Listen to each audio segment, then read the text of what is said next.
welcome to or welcome back to the Funfiltered podcast. I'm Sam, and I am joined as damnably ever by Jordan. You ruined it now. Why? Because, what was it? Interminably? Interminably. Infinitely. Yeah. And now you've thrown like a damn. You've thrown a D in because there. I can't restrict myself this early on. But I had a thing. I was going to be like, indeed, Sam. I was going to be like, yeah. Oh, well, I'm sorry to have compromised your gimmick. Yes, you have. See, mine is a gimmick as well. And you did it at exactly the right time, which makes me think you were planning this all along. Planning to throw you off. Yeah, throw me off any potential gimmicks I might have. Well, how long? Because I just had to look up the two. It's been such a long time since we've done an episode. I had to look up the first two that I did. Yeah. Did you know already? Because you could have just told me. No, I was just listening to you while you were looking. Oh, I see. I was like, so they're both eyes. You planned it as I was doing that. Yeah. Right, okay. I was going to do it. But you somehow are so tuned into my being that you just know, ooh, I suspect he's going to do a gimmick here. Well, yeah, to be fair, I think it did kind of pass through my brain when I was looking at like, oh, two eyes, Jordan will be expecting a third eye. See? But I don't think I deliberately, not consciously anyway, I didn't deliberately veer away from that. Okay. Just to throw you off. Not consciously. Not consciously. But at the same time, if I do three eyes, that, as in the world of Jordan Criddle, that then becomes a pattern. Two is not. Two is a coincidence. Okay. So I thought now would be the time. I don't want to restrict myself going on. Even though there is an infinite amount of I words that I could do, I'm not going to do that. Okay. Because even while it's still a gimmick, me doing this, it's an unpredictable it shan't be a pattern, damn it. It's an unpredictable gimmick. Okay, yeah, all right. It's a wobbly gimmick. Okay. So, how are you? Is this another gimmick? No, I'm just...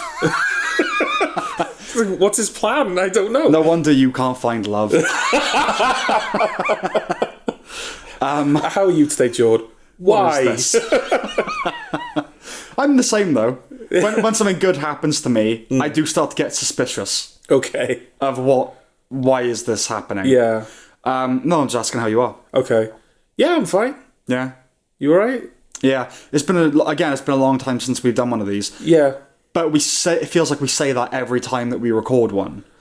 I think that's usually the case. It's usually the case. Yeah. But when does a recurring gag become stale? I mean, it's a recurring gag because it's reality. Yeah, it's recurring reality. It's recurring reality. But do we just have to accept at this point this is not going to be? It's not going to be the fortnightly podcast we hope for. It's just whenever we get around to it, and you'll be grateful. Are we going to have to accept that? Well, how many times can we say, oh, it's been a while? Yeah. Oh, it's been such a long time since Well, we've it can done never one of these. be the official line, the Funfiltered podcast, the podcast that sometimes shows up. Yeah, why not? Well, if you want. I thought that was like a big no-no in the podcast where I was like, no, you turn up on time and people will come. Well, when the people are listening to those podcasts, I think that's a reasonable expectation. What, that you turn up on time and stick to a schedule and everything. Yeah. And have some degree of quality control and care about what you're doing. Yeah. But until... We have a couple of those, maybe. A couple of those to some degree. We have quality control, but within the sphere of quality in which we operate. Yeah. So, we do the best we can with what we have. Yes. We don't have listeners. That's the key missing ingredient, I think. Yeah. And that's another recurring... Is it a gag? It makes me gag. Yeah. But again, it's not our fault, is it? No? That no one's listening. Is it? Is it our fault? Well, I think it could be said that we're the common... The podcast is the common factor here in terms of, Yeah. We've been, 2-3 years now? Yes. We've been going, and we no one's listening. That's another way to look at it, is that the other common denominator is everyone who's not listening. And they haven't started to do that. Yeah. So they're the problem? Okay. I don't know. You hear that, people? Well, you wouldn't. Well, that's the thing. Not listening. That's the thing. At least if we had some dialogue with a small fan base that was like, oh, I think this is why you're not getting listeners, then we could maybe correct the course. But there's not even that. If only people would start listening. Yeah. People would listen. Exactly. That's all we ask for. Okay. Well, now that our excuses have been made, Yeah. should we dive in? Sure. Coming up. We review The Whale. We review The Fabelmans. We review Puss in Boots: The Last Wish. We review Tar. We review Happy Valley. We review Ant-Man and the Wasp: Quantumania. That's what we review. Yay! Let's start with a film review. Let's be weird. Fuck the norms, am I right? Let's start with a film review in this episode purely of film reviews? No, there's a TV review as well. Oh, throw a curveball in there. Yeah. Why don't you? Is there more than one? No, I think 5. Literally, yeah. The only I don't know. They know more than we do at this point. Yeah. They who's not there. Yeah. The Whale. Let's review The Whale. Okay. What do you think of The Whale? Well, what is The Whale? The Whale is Darren Aronofsky's new film. It's a bit of a departure from what he's been doing lately. It's more in line with The Wrestler, a kind of small-scale character study, as opposed to the high-concept, kind of biblical, parable, epic thing that he's been doing lately. Yeah. It's based on a stage play, and it's about a morbidly obese man, played by Brendan Fraser. Yes. Who is having heart problems and essentially has a week to live. And with the week that he has left, he wants to mend his relationship with his daughter, who he hasn't seen in 10 years or so. That's the film, really. Yes. So when we reviewed The Father a few episodes back, many years ago. Like 3 episodes I was going to say, many years ago, but like a couple of episodes back. Yeah. We reviewed The Father, and I came over and attacked you for making me watch Anthony Hopkins cry.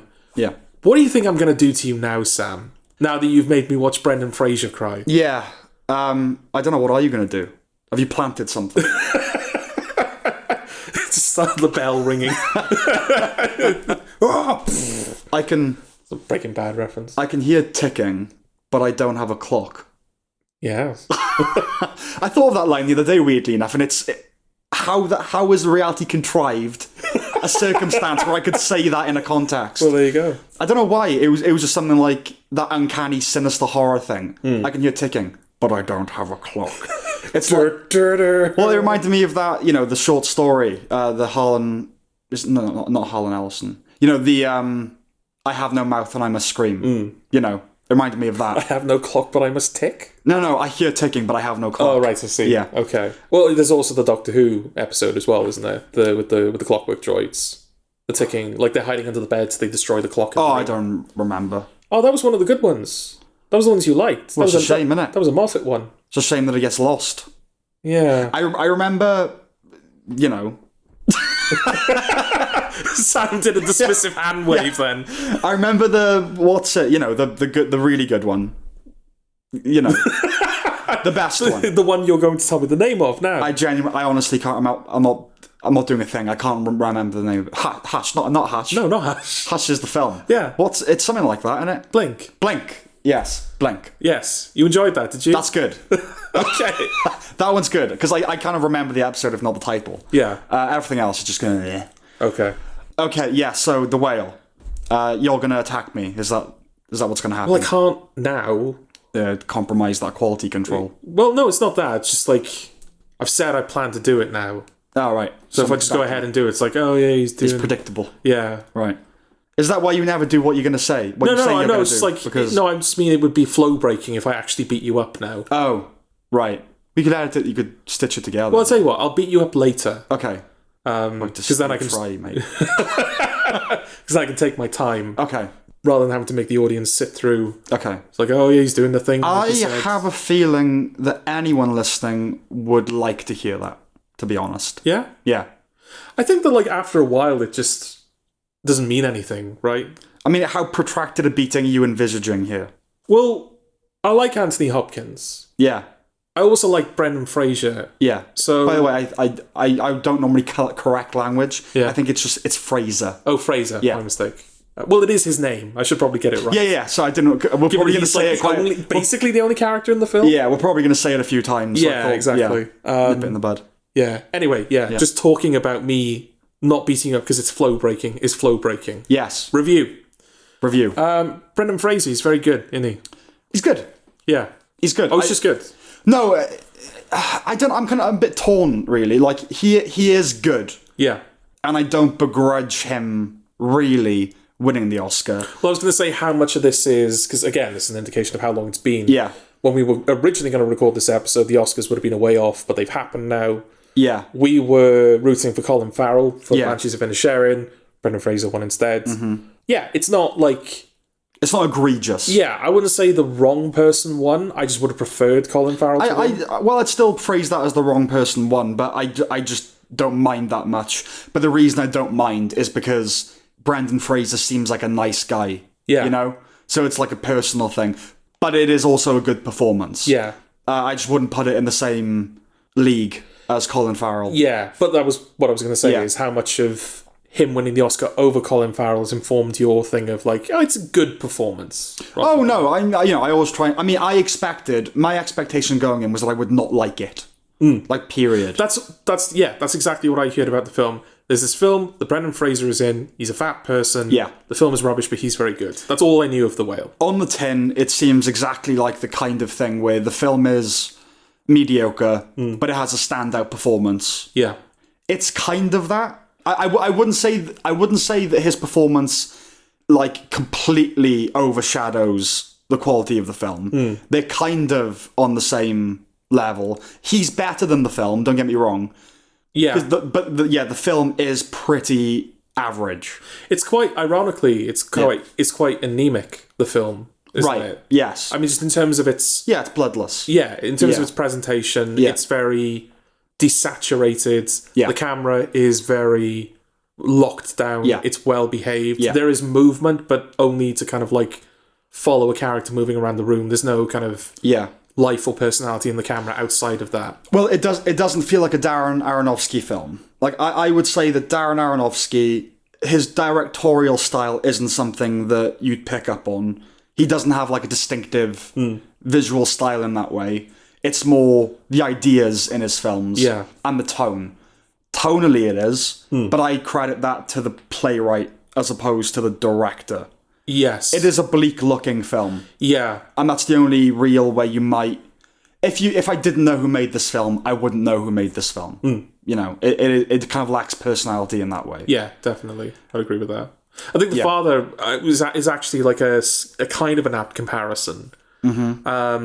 To a degree. So, yeah, I mean, that is Anthony Hopkins in an apartment slowly succumbing to dementia. Yeah. And this is Brendan Fraser in an apartment slowly succumbing to obesity. So it is, it's like you're in that location with that character and you are locked in, and there's some... Like, there are some people that kind of surround them, and they have a moment or two, but it's mainly just you and that character. Yes, I would say The Father is better by every metric. Yeah, well, that is also... Was that a criticism we levied at it? That it was... It's a point that we made, but I don't think we phrased it as a criticism, that it's a filmed play rather than a piece of cinema in its own way. I never felt that diminished it. I mean, you could guess it was based on a play purely because of the insularity of the location. Yeah. But I thought that was quite cinematic, all told, given that it was quite locked down. Well, yeah, the image had more colour to it, for starters, but also the way that they kind of depicted the dementia. Though I think possible on the stage, it's better realised in the film because you can use film editing to disguise it more cleanly. Yeah. Whereas the film doesn't do anything to kind of contribute to the depiction of obesity. He's just there, you know? This really is a filmed play. Yeah. And I would say it feels like a... kind of a first project. I mean, I know nothing about the writer, but it doesn't feel like something you'd write late on in your career. It's kind of a starter drama. Oh, it's about this guy. I'd agree with that, yeah. It's gateway level drama. Yeah. It's someone who doesn't watch adult movies. I know it's bleak. It's not like it's representative of all mature films, but it's a good basic. It's easy to understand. There's a few characters, very basic, central, dramatic. Problem, you know. Yeah, it's logistically simple. It's very simple. Yeah. I liked it more than I thought I would, but I still don't think it's that good. Well, you said that you thought it was going to be a mediocre, all right film. Yeah. With one good central performance. Yeah. There's a couple of good central performances. Yeah. In fairness to it. What's her name? Hong Chow. Well, I think she's the best thing in the film. Yeah, she was the surprise. Yeah. That there was more to the film than Brendan Fraser. Yeah. Yeah, she is good. No, she's very good. And she plays his kind of best friend, who's also his nurse, essentially. Yeah, you see these stories, transformative performance, gonna win Oscars. He's better than that headline. Yeah. He is better than that, but it's just not as good as Farrell. Yeah, so it has that Jason Bateman in dramatic mode lighting to it. Yeah, but it's like, I think I don't know the technical terminology. Interestingly, I watched drainage. It's a drainage. Interestingly, I watched Boston Strangler. I think it was called. Like, that's not something we're going to review on the podcast, but I just watched it kind of in the gap between the last recording and now, and that is definitely that. Like what you've described, like it's a problem in general at the moment. I think with stuff, but it's so dark. I get this like temptation to desaturate an image or to kind of bump up your contrast to make it kind of moodier to match the tone. But I think we talked about it during Blackbird, because that was a particularly egregious example from last year. Yeah, there are a lot of indie films that I have to sit through. Yeah, that don't rise to the level of you should watch this. That all have that problem. Yeah, because it's like, well, you're turning the dial too far in one direction. Because the Father, there is colour to it, and it's like it's aesthetically nice to watch. Like there's a nice colour to it. The set is well designed, and that helps you kind of sit through the misery that is that film. Yeah. Whereas with this, it's like a miserable story that's miserable to watch. Yeah. So there's no cushion. Yeah, well, I mean, and there is a way of doing it. But I was going to say, but with The Whale, even though it is desaturated and it does have, as you say, that kind of like look to it, I don't know, I just think like the image was balanced enough for me. It wasn't as if it was like too dark or overly dark. No, yeah, it wasn't too dark. It was more just like, I know I'm in for a miserable experience. Oh yeah, from the off, definitely. But, there is a way of doing that desaturated thing, like Fincher. Yeah, he has moody looking, and they look amazing. Yeah. Or even like The Americans, which had that kind of filter over it that sort of darkened the image. Yeah, one knows from the off it's going to be a bleak experience. Yes. With this one. It's not as... So the thing it reminded me of was I Know This Much Is True. Okay. It's not as unremittingly dour. It's not? It's not... No, it's... I Know This Much Is True is worse. Oh, shit. Okay. But it's close along that axis. Okay. Definitely. Okay, so let's go into the details a bit here. I understand that fat people... I understand the fat people are fat because they eat a lot of crap. But when you actually see him gnawing on fried chicken and chocolate bars, it's funny, isn't it? and it's almost like a cliche, which is so strange. Because it's like saying, I'm watching a film about an alcoholic and he's drinking, what a cliche. That's obviously what he does. But when you see a fat person eating, you're like, did you have to show them eating? do you know what I mean? It's a strange...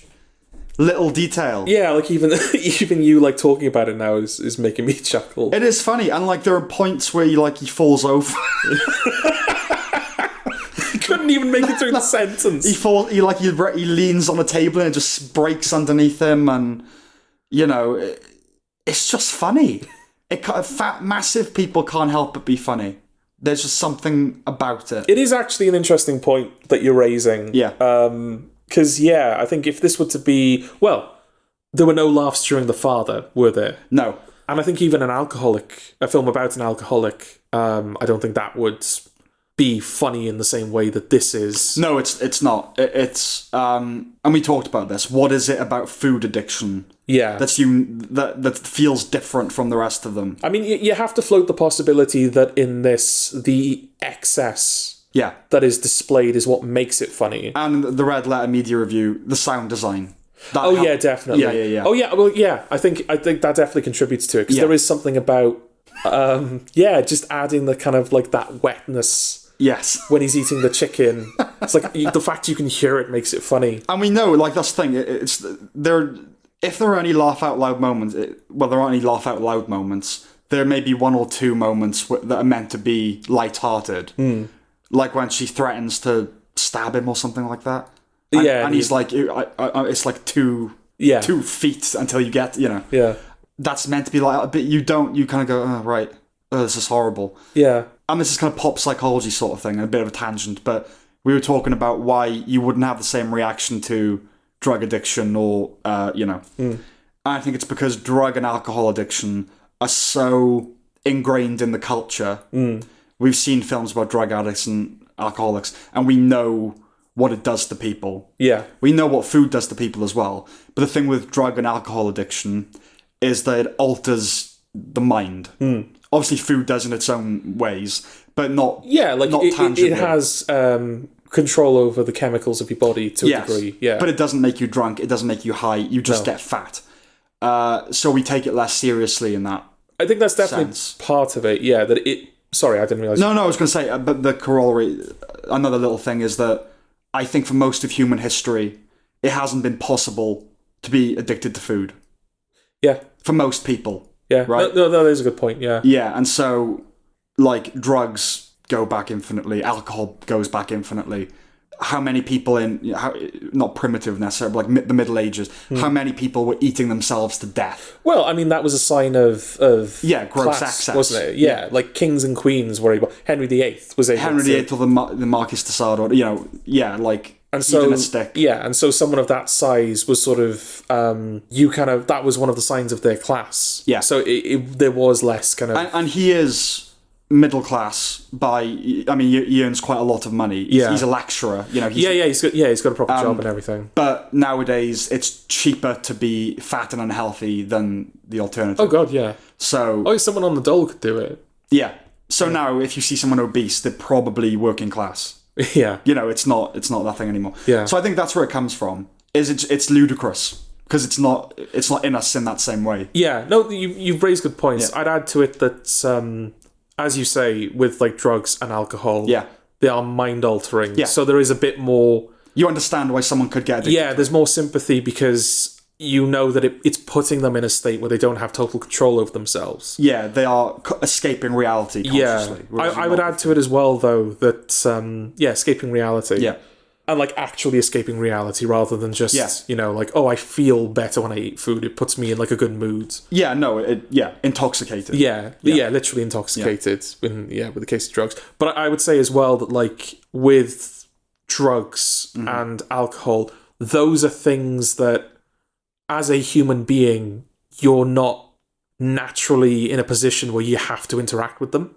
Yes. You could go through your entire life and not drink. You could go through your entire life and not take up smoking or take drugs. You have to eat. Yeah, drugs and alcoholism, anyway, are still like the peripheral things. Yeah. They're kind of subversive. They're socially subversive. And I know that some people are born into circumstances, like obviously babies can be born addicted to heroin. Yeah, and there are certain people that are born into circumstances where it's inevitable they're going to end up drinking or whatever. But just like every human being has to eat food. Exactly. And so every human being, I suppose, is expected to have some control or to like have, just have like an innate sense of, oh, I'm full, I'm going to stop eating now. I suppose when, myself included, you look at, it is obviously a psychological thing. You look at people that are massive and you just go, well, just stop eating. Yeah. In a way that you wouldn't to someone who's an alcoholic or a drug addict. You get that it has a hold over you. Food does as well, obviously. But it is kind of the equivalent of, I get high and I get smashed so I can leave my shit circumstances. Eating food is essentially the equivalent of sucking on a dummy. It's purely like comfort. It's just, need to do something. And there's never like a celebratory element to it. No. Like obviously when you kind of leave home for the first time, you go to university, there's this culture of like, oh man, I got so drunk last night, and like, it's almost like a badge of honor if you can drink yourself to the point where you're like throwing up. Stuff like that. And with drugs, until you're throwing up. And with drugs as well, there's certain ones. It's like that's a party, isn't it? Yeah, exactly. It's like and food never has that. No. So I can kind of see how. I don't know. You should see us when Chinese is on its way. Oh yeah, that's a party. Certainly enough for a party. Yeah. But yeah, so I think that's like, I can see how there are points in this film that are funny that shouldn't be. That shouldn't be, yeah. Because of all of those things that we've just discussed. And it's unfortunate, but at the same time, I didn't feel like I was taking his condition less seriously. No, I wasn't like when he was trying to eat himself to death, I recognised that's what he was doing. I suppose I didn't take it less seriously. It was more when it gets to that point where he is just eating everything. Maybe because it's so horrible, I just kept thinking, well, I know Brendan Fraser doesn't look like that. He's not actually like that. Yeah. So it's fine. So it could be funny. Do you know what I mean? It's kind of a... Okay. I don't know. Like I said, I don't, quote-unquote bleak films, they very rarely get me.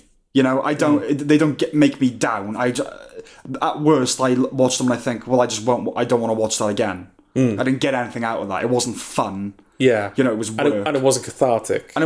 So, yeah, but they don't, like, get me down in that way. So I don't think I was, like, trying to justify, no, it's fine. Really, he's okay. It was more just, it's all right, really, isn't it? Yeah. Yeah. Well, it's not. No, it's not. No, in real life, I mean. Oh, I see. Yeah. Okay, yeah. Yeah, your heart breaks for Brendan Fraser as his fails.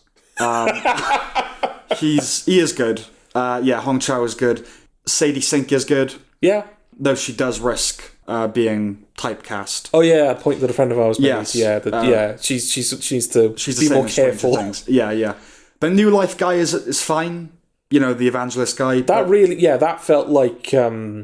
I know that it does feed back into other things. Like, in a way, it does help Brendan Fraser reconnect with his daughter. Mm-hmm. But that really did feel like the one element where it's like, right, you've got your A plot, you need to throw in a B plot. Oh, that's a very play-y element of it, is like bring in the character that can provide this kind of perspective, a religious perspective. Save yourself. But I think it's such an easy go-to. This is kind of what I mean by entry-level writing. Okay. It's such like, a character's like facing death. Well, you get in a religious character, you get in a friend. It's just sort of... Yeah, he was fine, but written quite flatly. Yeah. I thought the way that he was brought into it was interesting, because that's our first introduction to Charlie, the Brendan Fraser character. He has a heart attack while masturbating. Yes. To gay pornography because he's gay. Yes. And the guy just walks in, because I think the door's open or something. And so he kind of helps him overcome the heart attack after seeing the gay porn. So it's like... Yeah. In that sense, that little bit of writing is very economical in how you naturally bring a character. It's also a lot. It is also a lot to throw you into it. And I was surprised that he kind of stayed in it as much as he did. But also maybe it was a bit too much to have him as just a one-off. Yeah. I think door-to-door evangelists as characters and religion as a theme is overdone and often badly done.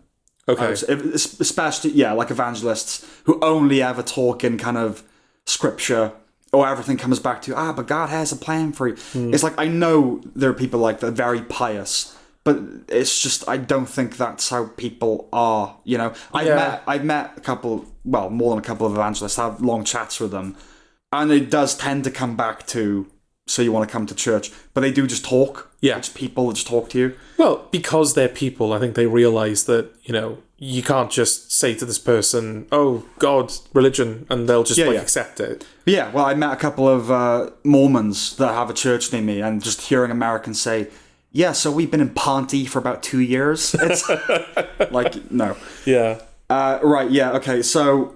Maybe roll the evangelist and the pizza guy into the same character. Yeah. Because that was nice as well. Like, he's often ordering pizza to the apartment, and so the pizza guy is trying to build a rapport with him, because he's like, hey, I'm always here. I just want to check. That was the most theatrical element. I could see it, like, the offstage voice. Yeah, the unseen character. It was clearly a theatrical adaptation, like 100%. So a big thing around this film, other than Brendan Fraser, is... the big thing is, does it stigmatise individuals disposed to the elephantine? Oh yeah, because you have to have these conversations. Around this kind of. Well, people will always say that it does, just because it's about a thing. It must be kind of cheapening it. Well, it's a film called The Whale with a fat guy as the main character. Yeah, so and it is kind of a joke. Like he's not the whale, even though he's called the whale at one point. But that is a kind of like little wink. It's which is strange actually to have even that little bit of humor in the title, because that is funny.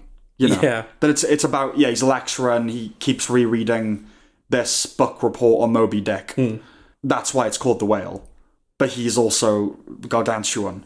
Right. The film doesn't stigmatise fat people. I would say that it's more critical of religion than it is of fat people. Oh, yeah. And religion isn't even the main thing it's dealing with. No, but let's say for a second that it did, whatever that word means, stigmatize fat people. Morbid obesity is something that should be stigmatized, isn't it? Yeah, well, in the sense that, you don't want someone coming out of a film going, I want to be fat. Well, you don't want... I want to reach the point where my heart is failing and I can't stand up. And well, stigmatization is one of these weird things where I don't know what it's meant to mean. If it means you have contempt for fat people, like, oh, I hate you as a human being now, yeah, that's wrong. If it's, it's not good to be that big, is it? That's a good thing. Yeah. Well, I think it's that. I think it's... you don't want to be putting people who are in this position, not necessarily because of their own actions. So people who do have health conditions that mean that they struggle with their weight. You don't want to be stigmatizing them. You don't want to be making them to feel like... But again, what do you mean by stigmatize? This is kind of... Yeah, okay, yeah, I know. I use the word when trying to define the word. That's always a sign that it's a bad word or it's a word being used incorrectly. It is a bad word. But you don't want to be putting them in a position where they... to put it bluntly, like, they feel bad. You don't want to make them feel bad for something they have little control over. Even within that, I know what you're saying. Yeah. You don't want to, like, insult, personally attack fat people. But is it like, I don't know, a film about the dangers of alcoholism is attacking alcoholics? It's not, is it? It's showing the reality of what it does to people. Yeah. Well, it just kind of shows how, how much of an island obesity is in this respect, where it's like you like him, like yeah, okay. He's a whale. He swims around it. More a planet than an island. Okay. We just had that conversation about how people as an addiction, people treat it differently. Yeah, and why that might be. But then you've got this as well, where like all of these other addictions, they are treated like there's nobody going around saying like, oh, we can't make the heroin addicts feel bad for taking heroin. Yeah. And yet there seems to be that around obesity. And again, there is there's the element of you don't want to attack people that are big and kind of... Well, it's just not nice to attack people, is it? But at the same time, and there's a psychological element to it. Some people are predisposed to it. But I also do think this is kind of nothing to do with the film, really. This is a side thing. But there is a lot of bullshit around big people. And the main element of that is they're not in control of it. It depends how deep you want to go in the level of do any of us have control, in which ultimately I would say no, but in colloquial terms, you're fat because you eat too much. Most people. Yeah. You're fat because you eat too much. Yeah. And you eat more than you burn off. Yes, and there are people, like I said, who do have conditions where even if they were eating healthily... Yes. They still necessarily wouldn't be at a good weight. No, but I would say very, very, very few I do feel like that is the exception. I feel like it's kind of... It's sort of a similar thing with abortion, where it's like when you bring that up, it's like, oh, well... What about rape and incest? Exactly, yeah. It's like, okay, that's one bit. Yeah, we can talk about that. Yeah, we'll talk about that. Let's talk about most of the... Yeah, there's also all of these other bits as well. Yeah. And the cliche now is glandular, isn't it? It's glandular. Oh, is it? Yeah. Oh, when people are big, they say, "Oh, it's glandular." It's okay. Or big boned. That's another one. No, you eat more than. And I've been watching some Katie Hopkins clips, and she's on Celebrity Juice. That's the Keith Lemon thing, right? Yeah. And they were kind of having a go. He's like, "What about metabolisms?" That was not bad, actually. And she says, I could do a compilation at this point of you doing something and then the going cup review and then going, "That was right." Yeah. Well, I surprised myself. It's nice when you can do that. And she says, "Okay, well, for people that do have slow metabolisms, eat less." You just kind of go, "Yeah," But anyway, again, this whole idea of stigmatizing fat people. Not that you consider people saying morbidly obese is not a good thing to be. You're not saying those people are less than. It's just not a good thing to be. No. Yeah. On any level, health-wise, aesthetically, it's not good to be that big, is it? People that pretend, "Oh, I'm happy, I'm healthy." No, you're not. Yeah, Liz makes a couple of fat jokes. Which one's Liz? Oh, Hong Chow. Yeah, She makes a couple of fat jokes. But that's just to show that they're close. They're close enough that she can do that. Yeah, exactly. I mean, for God's sake, no humour in the world of this film would be unbearable. I was going to say, it's miserable enough as it is, yeah.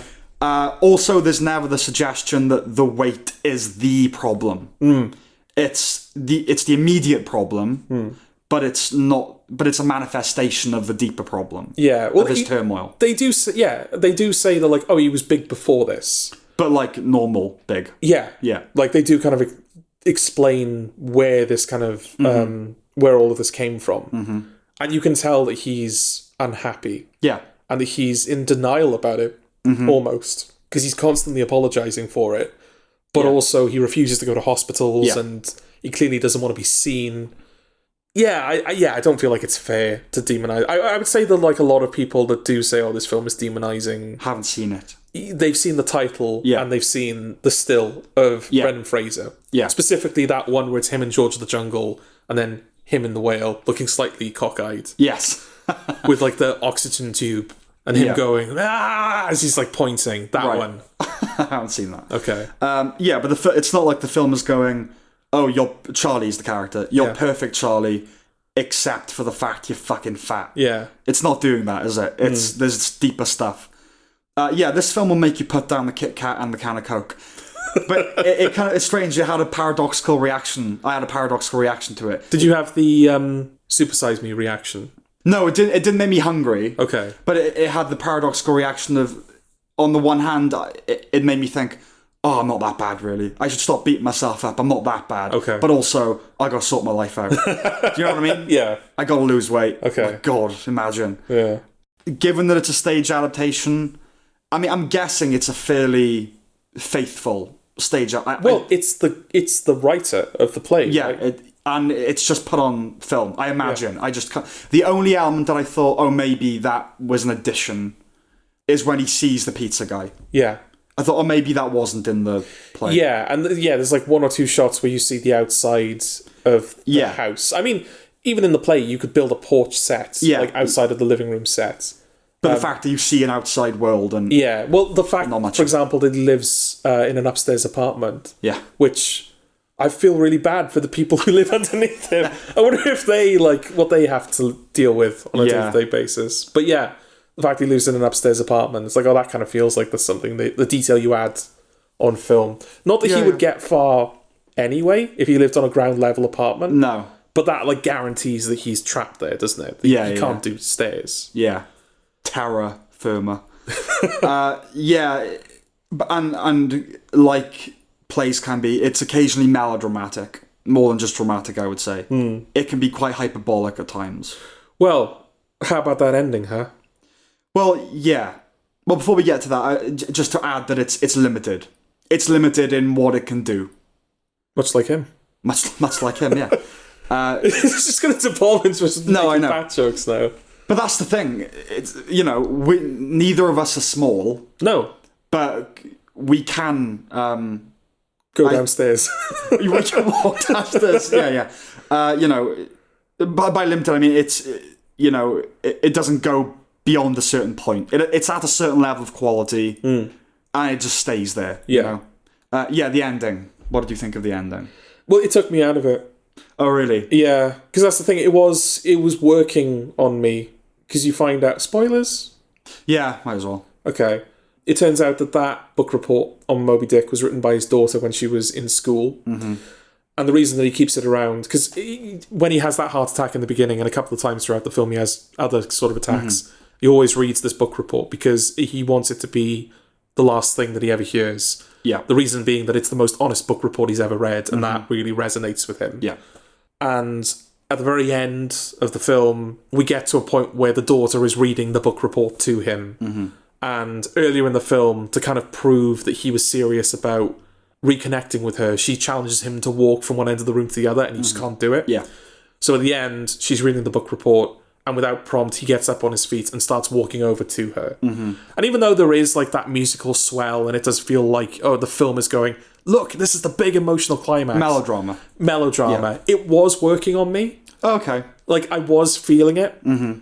And then he ascends off the ground into white light. To be fair, yeah, like it is silly, but and a bit goofy, but it's not like you don't see him flying, really, do you? It's like, you see his feet. You see his feet levitate, and you see him look up as the screen goes white. Yeah. It's a bit, and it's easy as well. So like, I think the reason it didn't work on me, one of the reasons it didn't work on me, was I saw that coming a mile away. I saw that he would walk toward her. Yeah. And I saw that he would die at the end of it. You know, because, like, he's dying then. Yes. That'll be the last thing that gets him. And to sort of return to, like, an earlier discussion we were having, how do you depict him dying and it not be funny? Right. Because if he's walking over to her and then... Yeah, exactly. Falls down through several floors to the core of the earth. Well, not even that. Just, like, she finishes the book report and he's just like, thank you.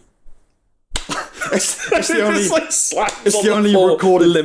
only recorded case of someone falling in their apartment and dying of incineration. You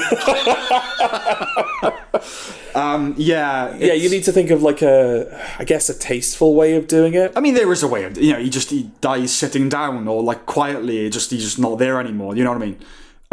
Maybe she's like reading it and he's died at some point during the read through. I know you haven't seen it, but like the end of Midnight Cowboy. Where he realises he's been travelling with a dead Dustin Hoffman for quite a while on the bus. Right. Something like that, like, oh shit, he's dead. Yeah. Yeah, it is. It's way over the top, but I guess maybe... I mean, God knows how they did that in the play. Like how that was realised, whether he levitated, whether it was a lot more... He falls over. Like, I don't know what they did. Yeah. Yeah, it was hokey. And it's all just easy. Again, this is what I mean by entry-level writing. The fact that... it was written by his daughter, and it's the most honest book report. I just kind of feel it's cheesy, and it's a bit like, okay, I get it, the sentimentalization, whatever, but he is a lecturer who teaches English, literature. Yeah. Is it really the most honest book report he's ever read? Like, do you know what I mean? It's just a bit like, contrived. It's because it's his daughter, and it is because it's his daughter. And this is what I mean by, I feel like it's a play that someone at uni could have written. Yeah. Okay. It's at that level. Okay. I think that's kind of all I've got. Yeah. Really. It's fine. It's fine. I recommend it. Only if you're a bit of a completist. Yeah, I won't stop people watching it. Yeah. It's not a bad film. No. Just not very good. Yeah. It's fine. But he's good in it, and she's good in it, and everyone else is fine. Yeah. And don't feel bad if you laugh. Because you will. Yeah. Okay. Shall we do The Fabelmans? Okay, well, we'll try. This film it's been a long time. This film that I saw like 3 years ago. Yeah. We're going to try and review it. That is an advance screening. Okay, so do you want to premise The Fabelmans? Oh, thank you, Sam. I did The Whale. Go on. A film that has no premise anyway. And you want me to do it from memory? Yep. Okay, so The Fabelmans is a pseudo-autobiographical film from Steven Spielberg. Mm-hmm. It sort of charts the beginning of his obsession with filmmaking, the birth of his passion for filmmaking, and it kind of takes him to the point where his career is clearly just about to begin. Yeah, he's like an apprentice, sort of. Yeah, where he's he has an encounter at a film studio and he sort of gets the advice he needs to become Steven Spielberg. Mm-hmm. He's obviously not called Steven Spielberg, but it's supposed to be him. I think like there are instances throughout the film where he makes films with his friends, and they're all films that Spielberg actually made. Right. The family dynamics, I think they're all based on his real family. So that's kind of what we mean by pseudo-autobiographical. Yes. A lot of it's taken from his real life, but it's not presented as an autobiography. Yes. This is one of those films that doesn't really have a premise. It's just sort of a collage of a person's life through a certain idea, i.e. his filmmaking and his relationship to that. Yeah. And then sort of in the background, it's also his family life. Mm-hmm. And how the two are kind of like informing each other, and how it's like as his obsession and competency and the reality of him becoming a filmmaker increases, his family unit sort of disintegrates. Right. These kinds of films, I don't have a lot of love for them. Me neither. I think just because it's often the case of like, well, why? Yes. Not broadly speaking as a premise, just like on an individual basis. It's like, well, why are we seeing this scene when he was 12? Right. And things like, and like, because it's collage of time as well, especially when a child is growing up, obviously there are a lot of changing circumstances, especially in this film because they move several times. Mm-hmm. And so you've got sort of secondary and tertiary characters that are playing a specific role within the story that will just disappear. Yeah. Because they don't live there anymore. Yeah. Like, the final act villain doesn't turn up until, like, 2 hours into the film. And it's like, in that sense, it's very loose. And sometimes that can feel sloppy, or sometimes it can just feel like, I don't know, it's too casual a relationship. Yeah, it's too flimsy. It's too... I don't mean flimsy. I mean, it's well made. Yeah, well, I was going to say, this one I was okay with. I was fine with this one. Okay. Yeah, it is very well made. Yeah.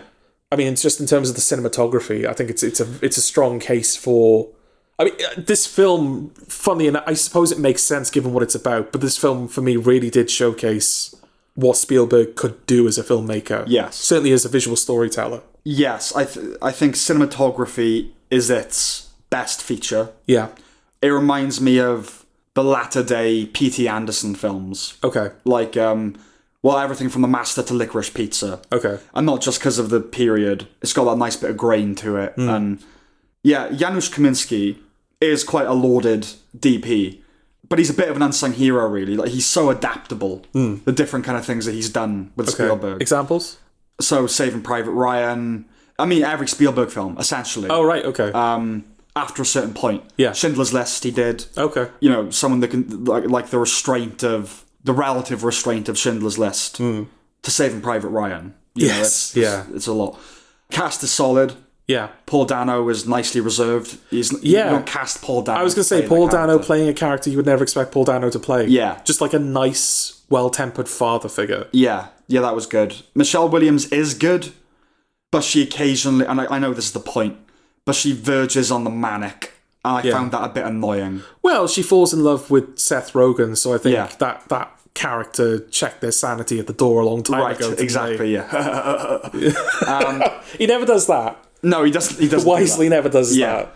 No, I don't get the impression there was much riffing on the Fabelmans. No, but it was a bit too. She was a bit too much for me. I thought that her performance notched the film above its otherwise very natural presentation.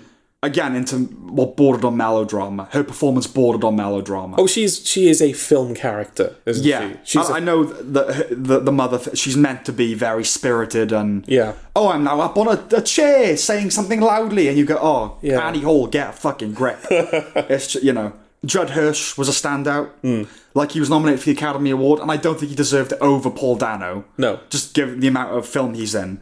But I missed him when he was gone. Yeah. I really wanted more of that kind of proper Jewish, Is there, or should there be like a time limit before you can be nominated for a supporting role? It's one of those things where we come up with a rule and go, yeah, that works. But then someone would break it. Yeah. Go, but what about that one scene and, Yeah. So I don't know. It's difficult. I mean, I guess they could do like that, not guest actor, but like best supporting performance. Yeah. Best cameo. It's essentially a cameo.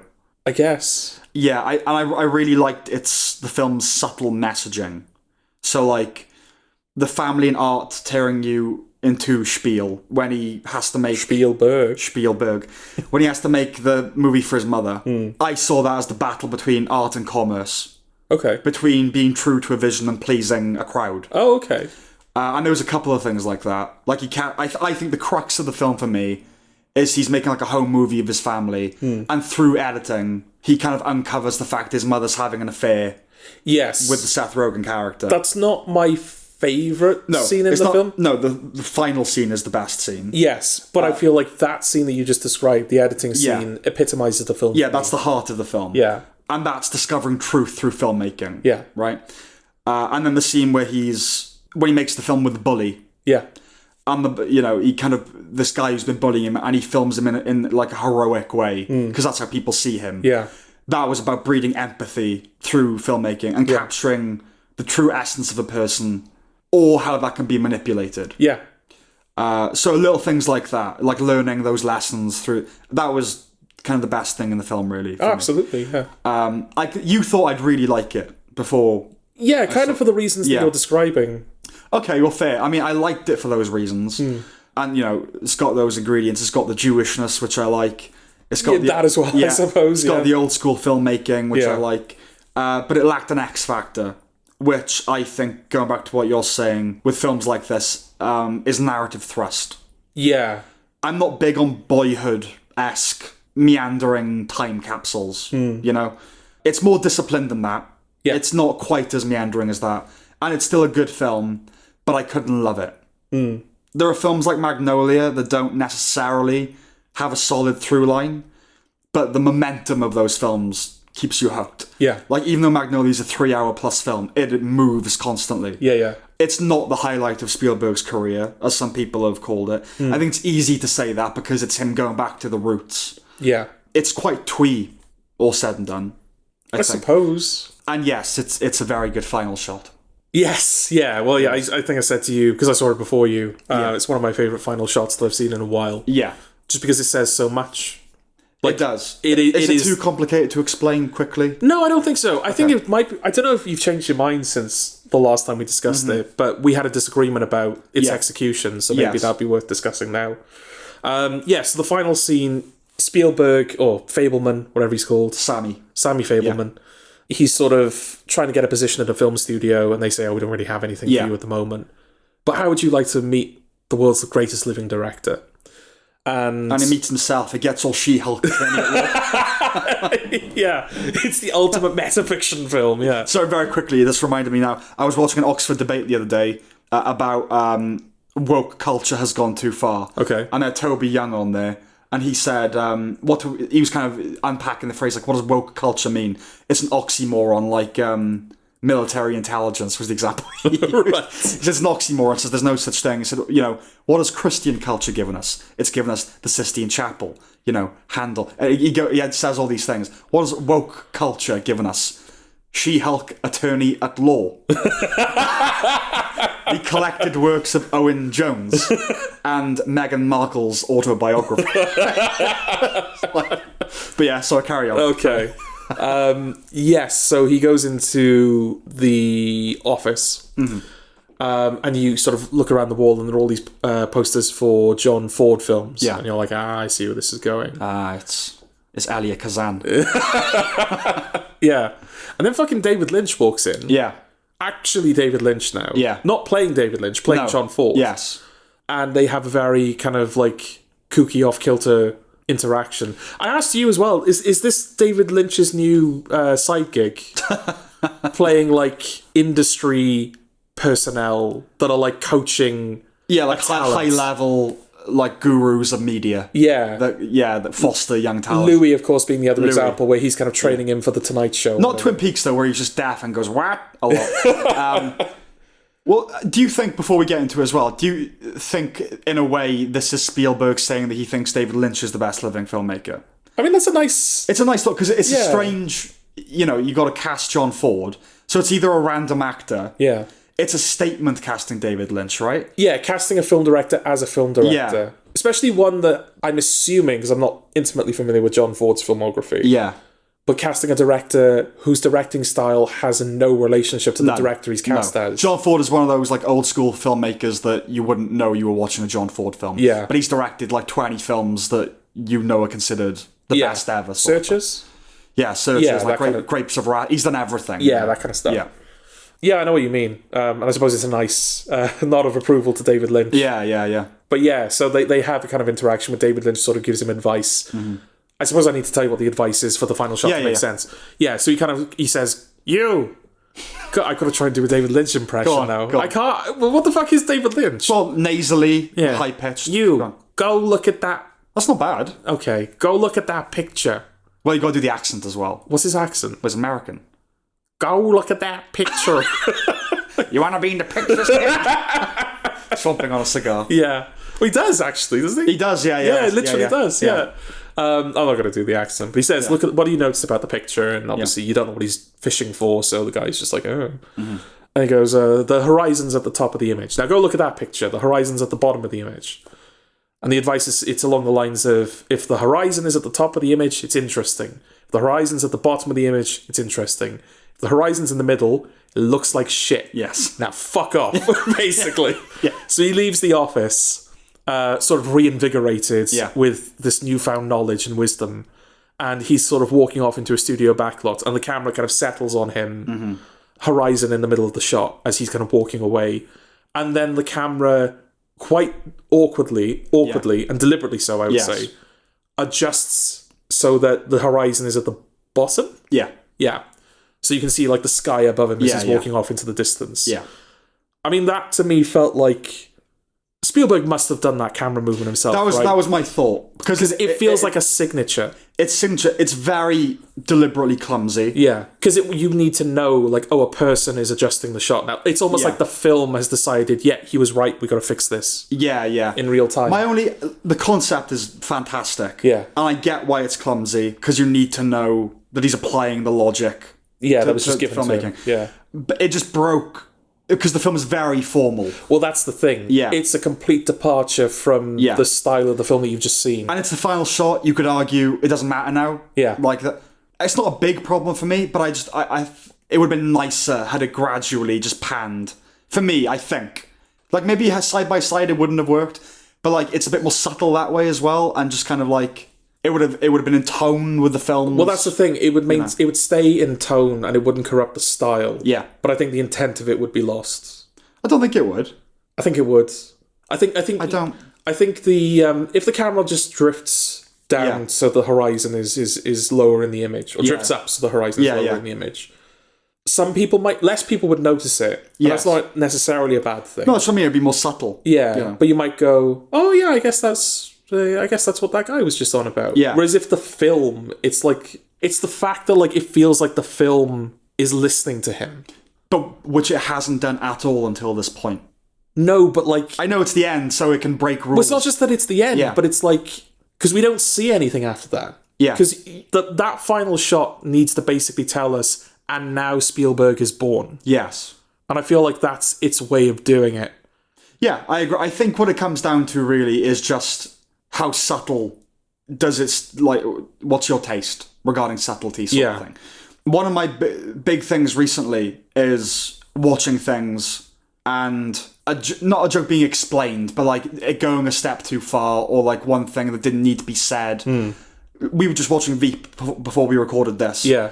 And the main character, Celine Meyer, thinks that she's pregnant and she's late to this appointment, and she's talking to a guy and she goes, "Oh, I'm so sorry for being late," and then turns to her colleagues and says, "I've never meant that more in my life." And like, you didn't need that. You could have had like a little awkward glance at them. Yeah. Like, oh, that has more weight than I thought it. Do you know what I mean? Like, you didn't need the line.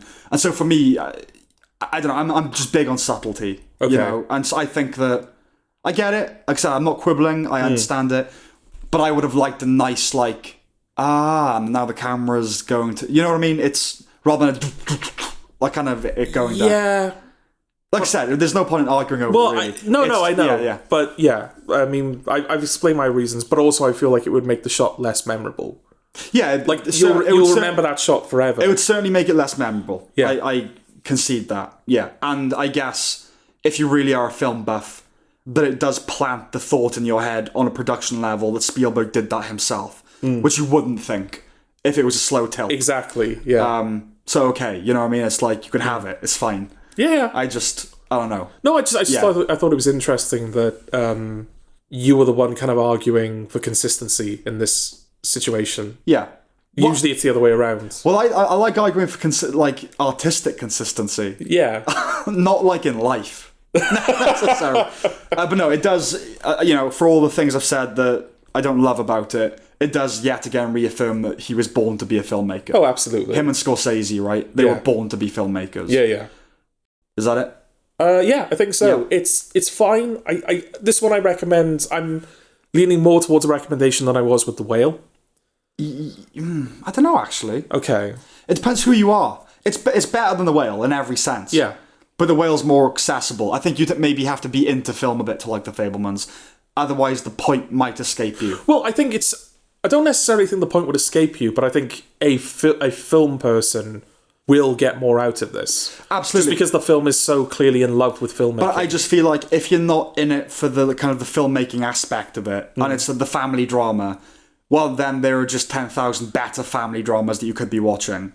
Yeah. Do you know what I'm saying? Yeah, okay. If it was not about... And actually, the big thing of this film is it's a Spielberg autobiography, right? And after I saw the film, I saw him telling the anecdote of meeting John Ford in an interview years before the Fabelmans came out. And it is beat for beat what happens in the film. Okay. So had I seen that interview before the film, it would have stripped away all or a lot of significance for me. Because it is beat for beat. He tells that story exactly how it plays out. Maybe the surprise of David Lynch would have carried it. Yeah, maybe. Maybe.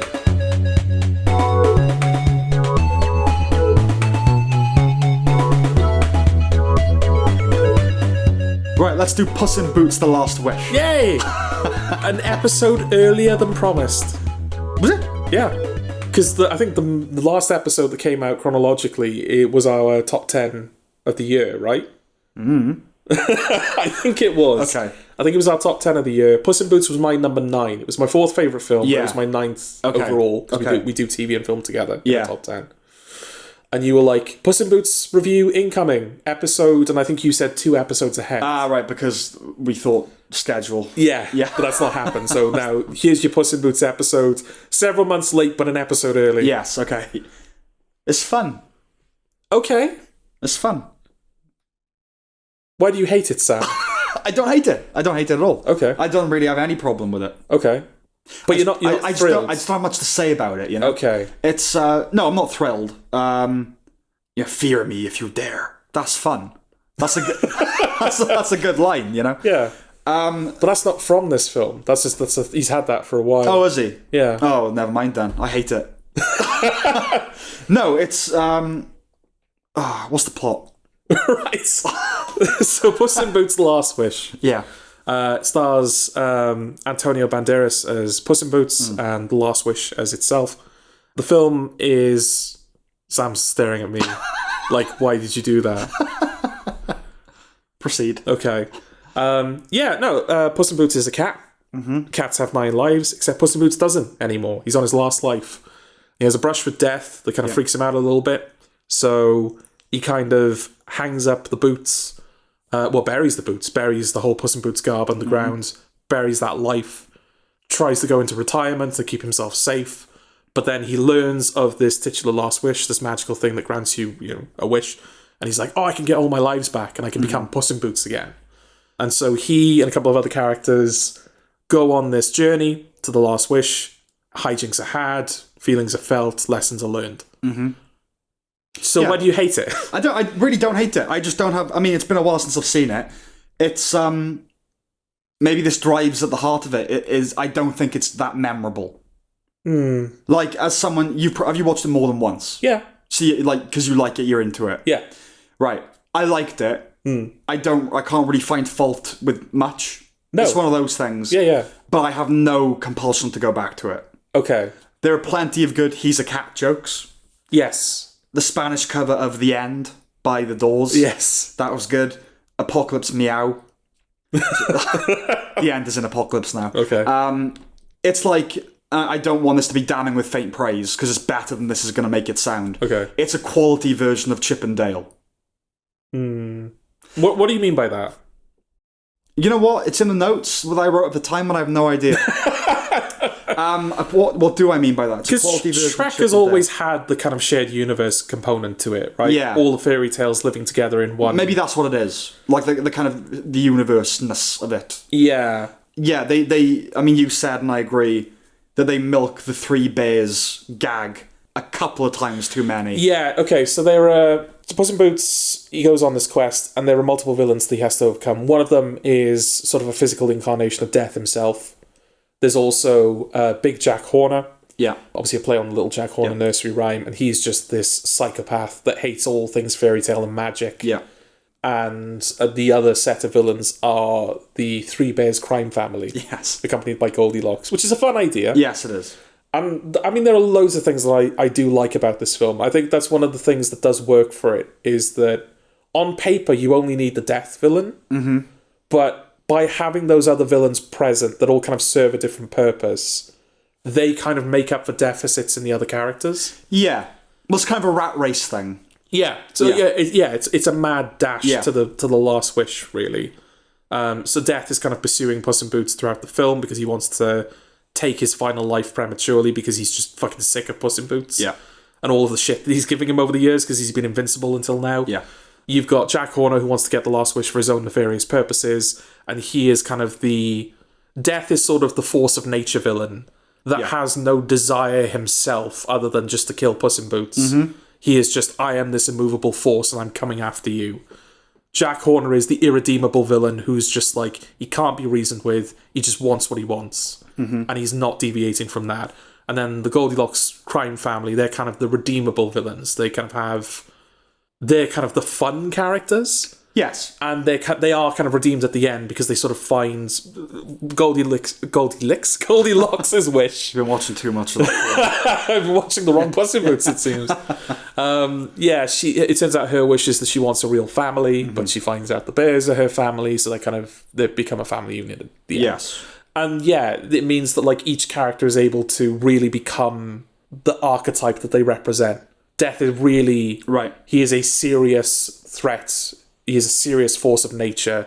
Jack Horner is just a total bastard. The Goldilocks family, they do actually try and give character to those villains. Right. I'd say the same is true of Puss in Boots as well. I mean, the cat joke thing, that's always been a running thing through everything he's done. Because he's a side character in the Shrek universe. But like even Donkey is a side character, or as a sidekick, I should say. Donkey is still a character unto himself. Puss in Boots is more of a fun... He's more of a joke character. A joke, yeah. Because he is Zorro. He's a Zorro parody, and he's also a cat. A cat. That's it. Yeah. Yeah. Any scene you watch, I think even from his first film, any scene he's in, he's either being a parody of Zorro or he's being a cat. Yes. This, I would say, he's kind of moved beyond that. Yeah, yeah. It feels like he's finally a character now.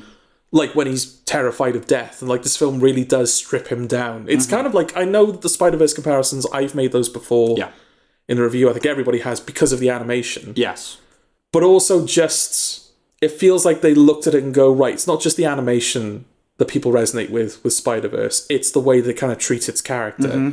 Basically, the whole film is a test to see whether they are worthy of the legacy that they're trying to hold. So obviously, Miles Morales and Spider-Man, Spider-Verse, in this, is Puss in Boots really worthy of being that legendary outlaw? And it's just like, I don't feel like Puss in Boots has ever had that kind of attention given to him before. And it's kind of nice that they were able to make a character. I always kind of liked Puss in Boots, but this film made me realise that I never saw him as a character before. Right. And so for me to finally kind of be like, oh yeah, he is a person. Yeah. That's nice. Yeah. And it's strange, like, I don't disagree with anything you've said. Yeah. It's more like the film nowhere near rose to demanding the level of analysis that you've just given it. Okay. I was like, oh, the villains represent different kind of... It didn't ask that of me, do you know what I mean? And like, no. To me, it was... Yeah, I can't really fault it. It was divertingly fun, you know what I mean? It was like one of those things that, oh, this is good. Yeah. It's fun and colourful and smart. It's very well made. It's very well made. The visuals are great. Well, not just the visuals, but I think I said during that mini review, just the pacing of it. Yeah, the pacing. It's such a well-paced film. It's all good, you know? But I just saw it as like, it's fun. It's not more than that, you know? Yeah, it zips along, colourful. It doesn't let you go at any point. There are a few gag reflexes, mainly from Horner.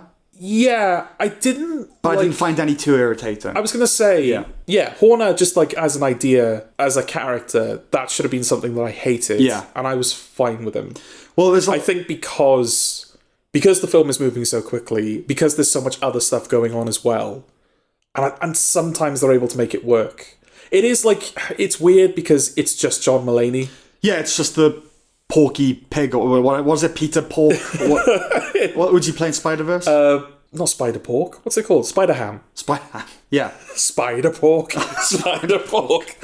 Yeah, exactly. It's not even, because even that, it feels like he's kind of doing like that kind of whatever that voice is, like 20s, 40s, like detective, or he's not even doing that in Puss in Boots. At least like Olivia Colman is trying to do like a Cockney thing. Yeah, Olivia Colman voices Mama Bear or whatever. Yeah. And Florence Pugh voices Goldilocks. They're wasted. I mean, their talent, you don't need them for this film. You know, like, they're bigger than this film, if you know what I mean. Yeah. because I feel like Ray Winston was always going to play a character like that. That's fine. Yeah. You know, that's commensurate. Yeah. Nice, clear theme. In and out, done, boom. I am surprised at the dissent in the British press, because it's been very well reviewed in America. Well, that's the thing. If you just... Because there was a gap, obviously, between the American release and the British release. This came out February, early February in Britain, whereas it came out like at the end of the year in America. And if you just went on off the American reaction, then this was something to take note of. And then as soon as it came over to Britain, it seemed to lose all momentum completely. Yeah, people say, I don't get it. It's like 1 star, 2 star. Yeah. I'm like between. Like, we've talked about this before. It's like in the 90s. I don't think that for me, I don't think that means it's 9 out of 10. It means it's 7 out of 10, but that's a positive review, so it gets up to 90. But equally, I can't really fault it. I just didn't think there was that much to it. You know, there's not much of a muchness about it. Okay. It's just fun, and it's kind of flawless fun. And that makes it sound better than I think it is. Right. Yeah, it's hard to explain, really. I think it's good for what it is. It's interesting because I do think it's better than... I don't have a problem with your opinion of it. I don't feel like you're not giving the film enough credit. But I do think it's better than that. Okay. Yeah, I don't. I'd recommend it to anyone. Yeah. Like when you said about it having such a nice clear theme. Yeah. I mean, that was something I really appreciated, that it was... when I say mature, I don't mean that it was grown up and it was adult and it was it's for, not for little babies. I don't mean like that. I just mean mature in terms of its... Well, mature theme, yeah. Well, it's a mature theme, but also just its approach to that theme. Okay. You put it up against any other kids' film and they're all loud and noisy and oh, kids, we're trying to get your attention. And this film is brisk and it is colourful, but it does feel like it's just... hey, I'm just a film telling a story with a clear theme. Yeah. It doesn't feel like it's trying to play things down. It doesn't feel like it's... it was okay, we're going to tell a film about the anxiety surrounding death. And let's just do that. Let's just do the film. Sure. And mature in that sense. Yeah. And also I think that in a way that kind of... This is going to seem like... Depending on how I phrase this might not seem like a fair point from your perspective. Right. So I'm going to try and explain it as best I can. In that respect, I feel like that kind of puts it in a similar category to the Golden Age Pixar films. Okay. Because I've said one of the things that I like about those, intentional or otherwise, is those are films that grow up with their audience. Right. The original Toy Story, Finding Nemo, Monsters, Inc., The Incredibles, all those films like that, they are about something that resonates with you later in life. So when you first see those films, you're a child. Like you see Finding Nemo, and you're like, oh, talking fish movie. I like the talking fish movie with the talking fish. You kind of grow up, you sort of leave that film behind, and then you come back to it, and you're like, oh, this is actually really well made. It's well written, and I care about it, and it's good. Yeah. And then you become a parent, and you go back to it, and it becomes a fucking horror film, because it's like, oh my God, this kid is like... Yeah. And I feel like Puss in Boots, The Last Wish, has the potential for that. Okay. Where kids watching it today will enjoy it because it's a fun Puss in Boots movie.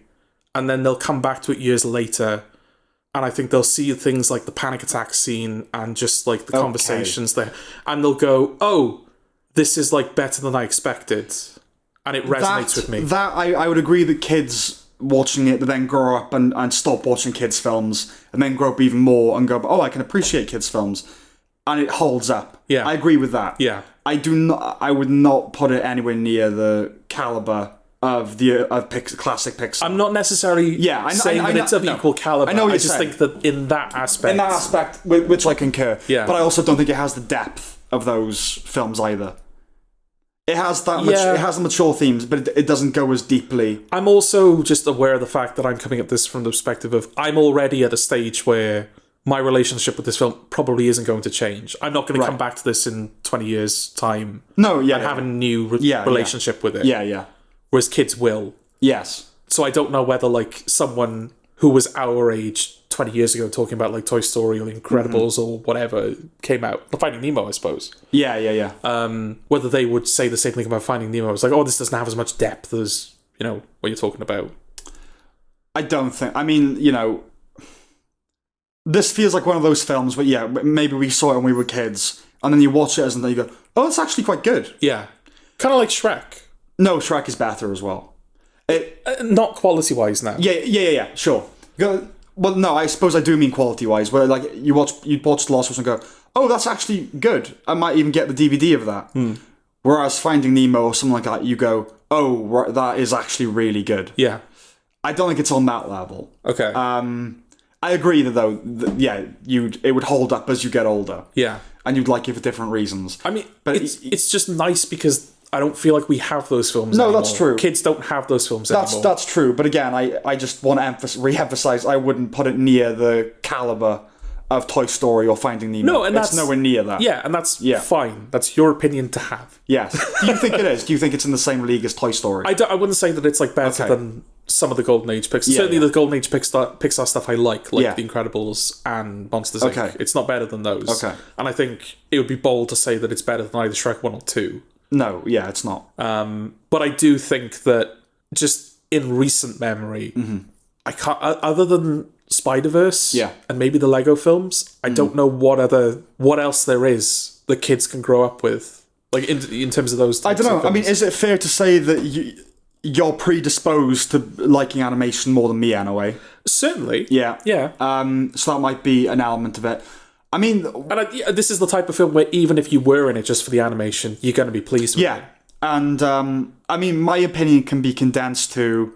It's good for what it is, but that makes it sound worse than it is. Do you know what I mean? Yeah. I'm in a weird kind of zone with this film where... Yeah, you're either underpraising it or overpraising it. Yeah, one of the reasons that I have so few notes is because there's nothing to really complain about. Yeah. But there's similarly nothing I can gush over. You know what I mean?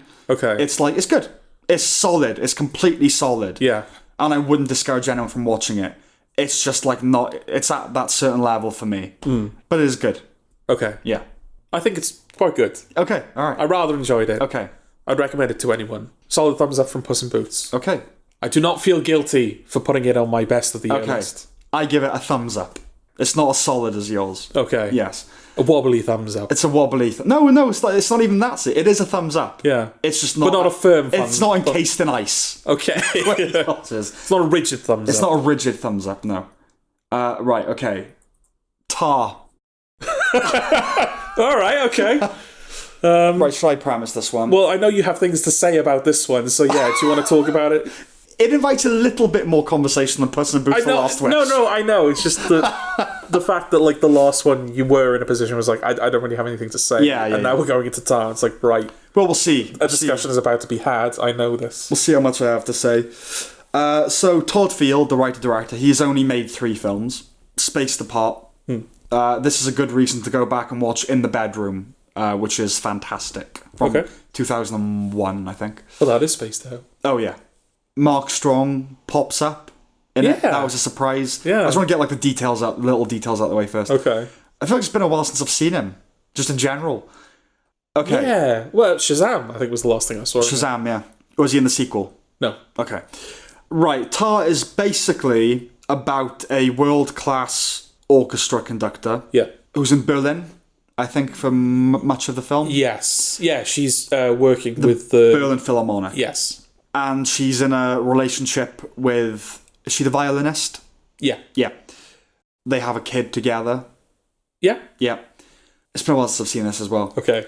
And then it's you sort of cultivate the impression that she gravitates to women in her orchestras, has relationships with them, and then when they go sour, kind of halts or stops the careers of those women.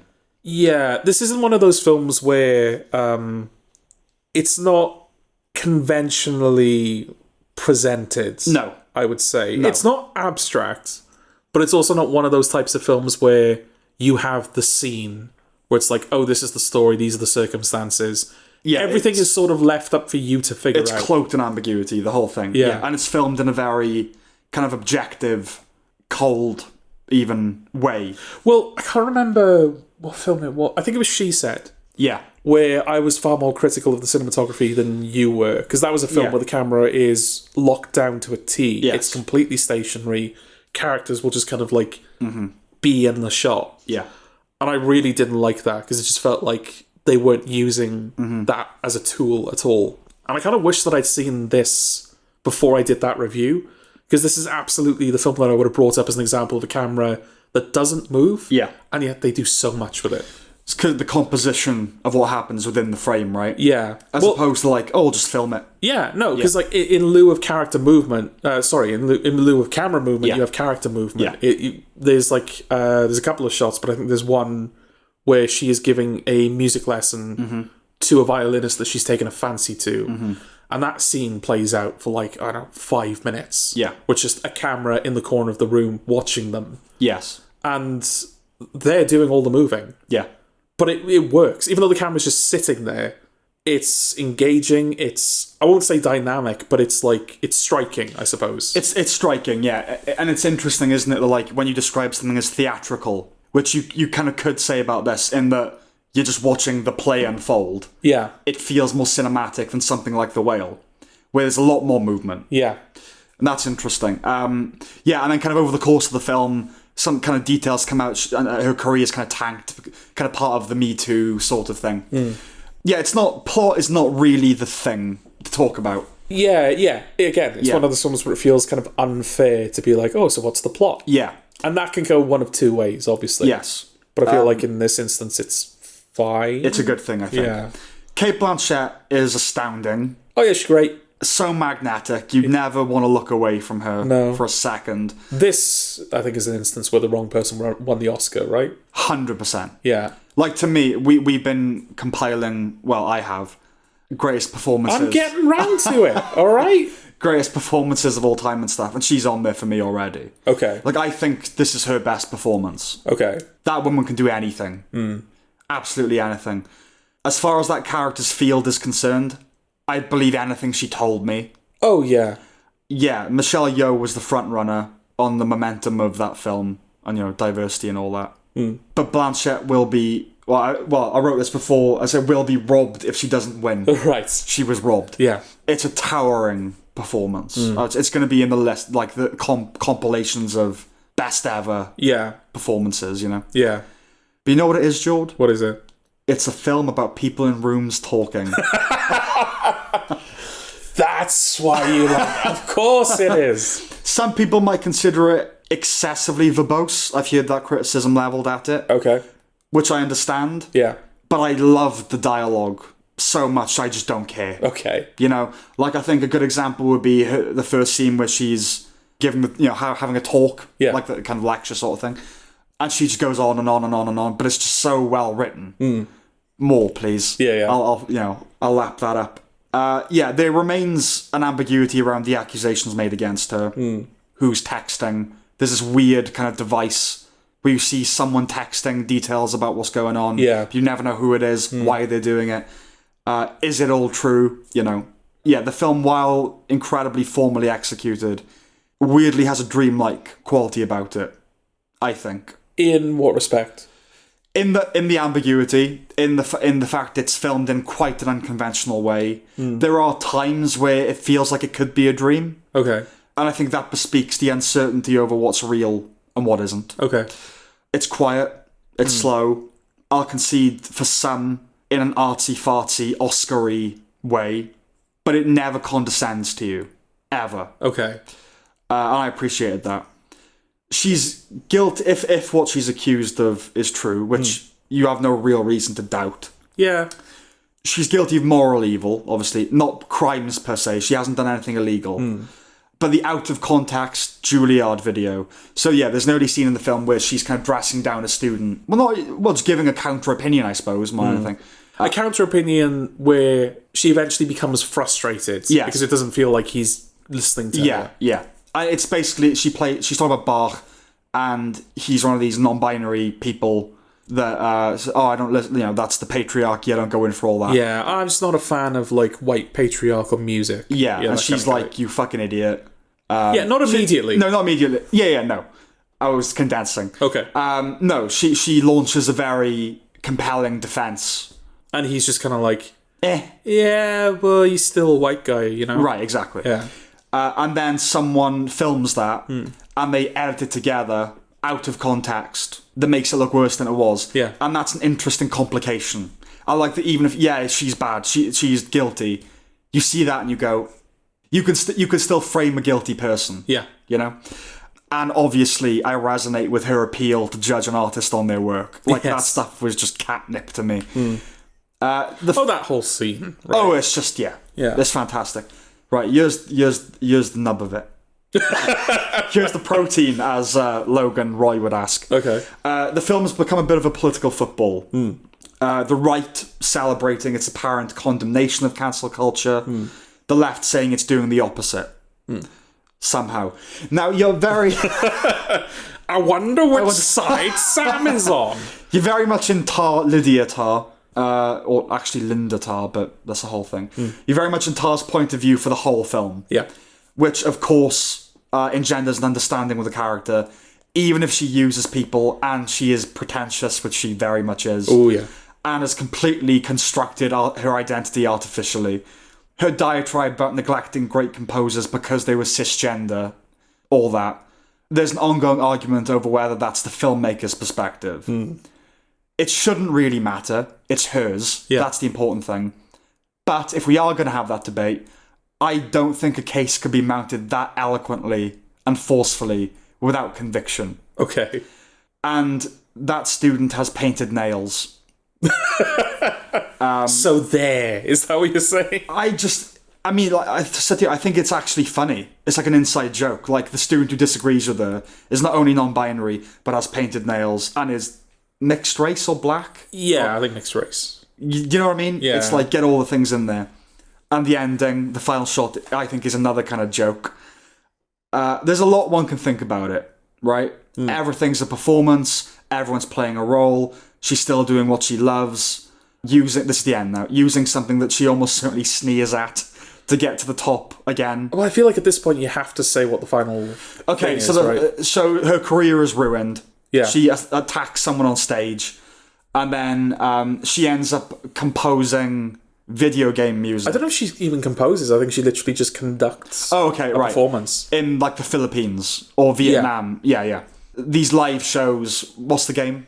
Monster Hunter, where fans go and watch playthroughs, I guess, with the score being performed live. I think it's a concert. It's literally just a concert that people have gone in costume to. Oh, so not even footage from the game or anything? Well, they'll probably have it for, like, flavour. Right, okay. But they do video game concerts. It's a thing, yeah. And they all go dressed up as the characters. Yeah. And then the final shot, huh? Oh, I was going to say, and obviously they've chosen Monster Hunter, so... It's outlandish. The costumes are very ornate, yeah.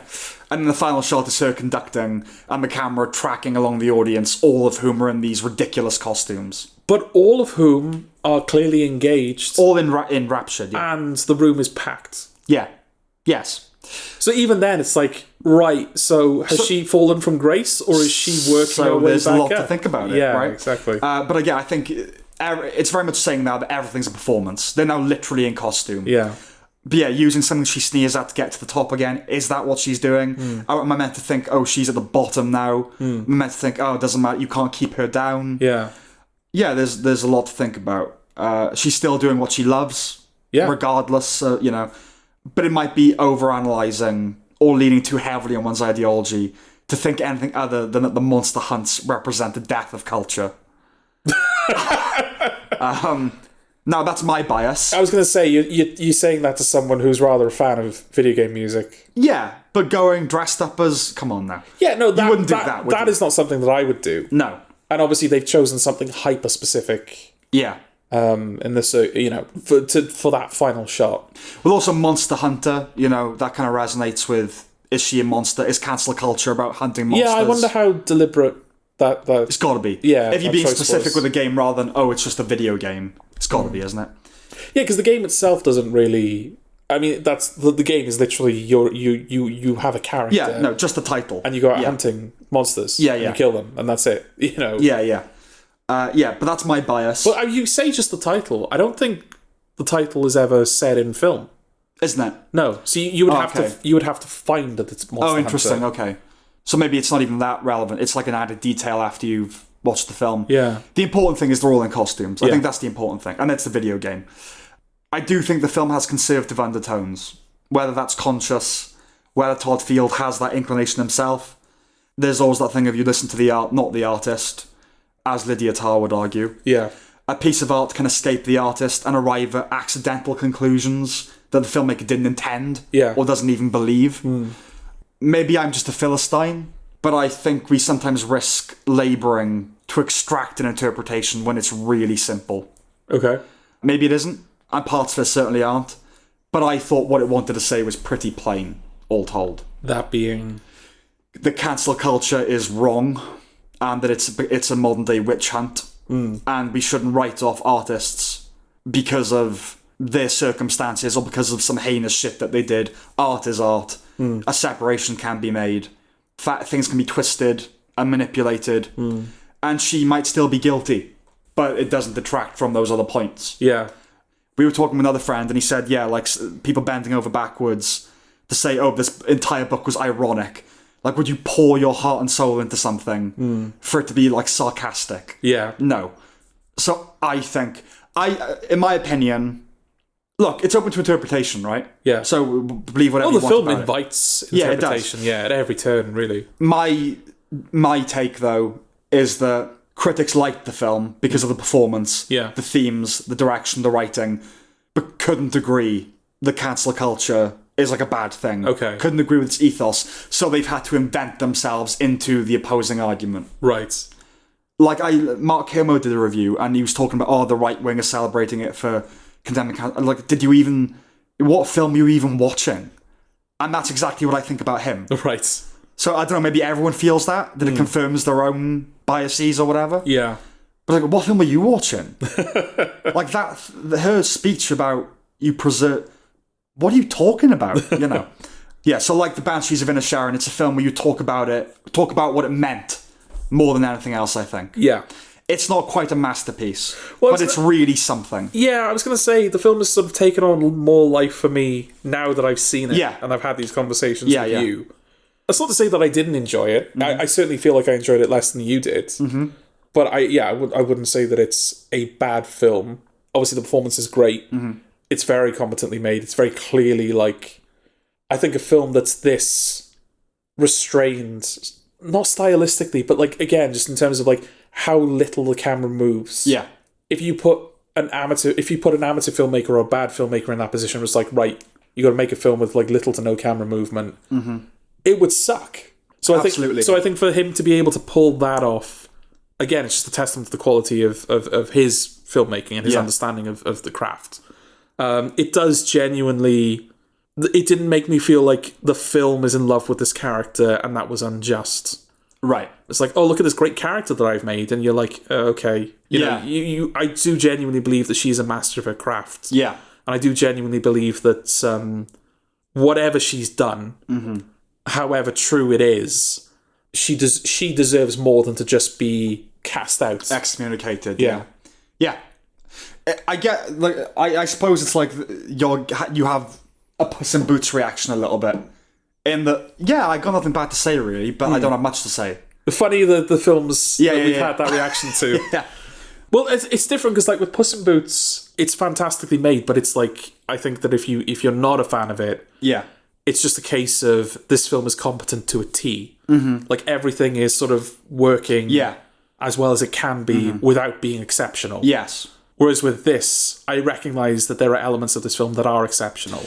Yeah, that's fair. I suppose the reason... I mean, there are films with bigger spaces, there's more to say, like with this. Yeah. There's a lot of space. Yeah. You know, there's a vacuum to fill, in a good way. Yeah. Whereas Puss in Boots, I can't, like... there's nothing to infer about Puss in Boots, is there? No, it's very clear about it's all, it is what it is. Yeah. But okay. I think that's it, really. I mean, I highly recommend it. But, like, not for the casual film-going crowd. No, yeah. It's long as well. Yeah, it's long. It's not for everyone. I don't know. Yeah, like, I've enjoyed it more in retrospect. Yeah. I definitely need to go back to it. Okay. Like, with my opinions. And kind of try and see if it disproves them. I really want to see what the other side is seeing, because I just can't. Okay. I really can't. And again, it's not a conservative liberal thing even necessarily. It's a film with a point of view, and I don't see how, whether you agree with it or not, how you'd think anything else. That's where I'm struggling with. I do wonder how... Because obviously Cate Blanchett is female. She is. And the main character is a female woman who is lesbian, even. So she falls within the LGBT camp. I don't feel like it's the type of character that would ever identify as such. Mm-hmm. Certainly not a character that would expect that to influence how people treat them. Mm-hmm. But I think maybe that's a hurdle. I don't know how much of a hurdle that is for people when you say, like, oh, this is a film that's the film that's anti-cancel culture. Yeah. Whether they go, well, it's about a lesbian. Yes. Lesbians don't hold opinions that get you cancelled, or whatever, you know. They can do things like that. Well, they can't, but like... No, I see what you're saying, but that's a complication. Well, that's the thing, yeah. I wonder how deliberate that is. If let's assume for a moment, for this to work, the premise that we will go with is that he did indeed realise that he was making a film about cancel culture and the problems it presents. Yeah. If you have a male lead character, you can't make the film. No, not really. Because there's no one, like, people who hold the opinion will sort of watch it, but, like, on the other side, no one will give it any attention. Yeah. Because it's like, oh, it's just white men trying to indoctrinate and with propaganda. Yeah. But we put a woman in that role, and suddenly, the conversation not only becomes more complicated, it becomes more interesting. More interesting, yeah. Because generally you don't hear... So you have some instances like J.K. Rowling where it's like, okay, this is a feminist... Oh, TERFs are an exception. Okay, TERFs are an exception, but you still have exceptions to the rule. Mm-hmm. And like she would be an exception to the rule, I suppose. She is not a white man being cancelled for... Well, it's faced criticism for that reason. Yeah. People saying, oh, a woman exploiting wouldn't happen. Yeah. And the fact it's not a man has drawn criticism. Okay. Like, why would you do this about a woman? Well, I'm just wondering... For God's sake, like, 99% of... And it's true, obviously. 99% of predators are men. Yeah. So, yeah, but that's why this is interesting. Yeah. Because it's not saying, oh, women are like this. Yeah. It's something else. Yeah. And that's what makes it interesting. And I wonder if it was done so that this conversation could be had. Yeah. So it's like, well, okay, here's my compromise. It's not Harvey Weinstein. It's this lesbian character. Yeah. Now, will you at least put a foot in the door and come and see what I have to say about all this? Right. Well, it's also interesting to consider what was the entry point. If he wanted to make a film about Me Too, like, oh, I'm going to do about someone, then the fact he made it a woman is very interesting. Yeah.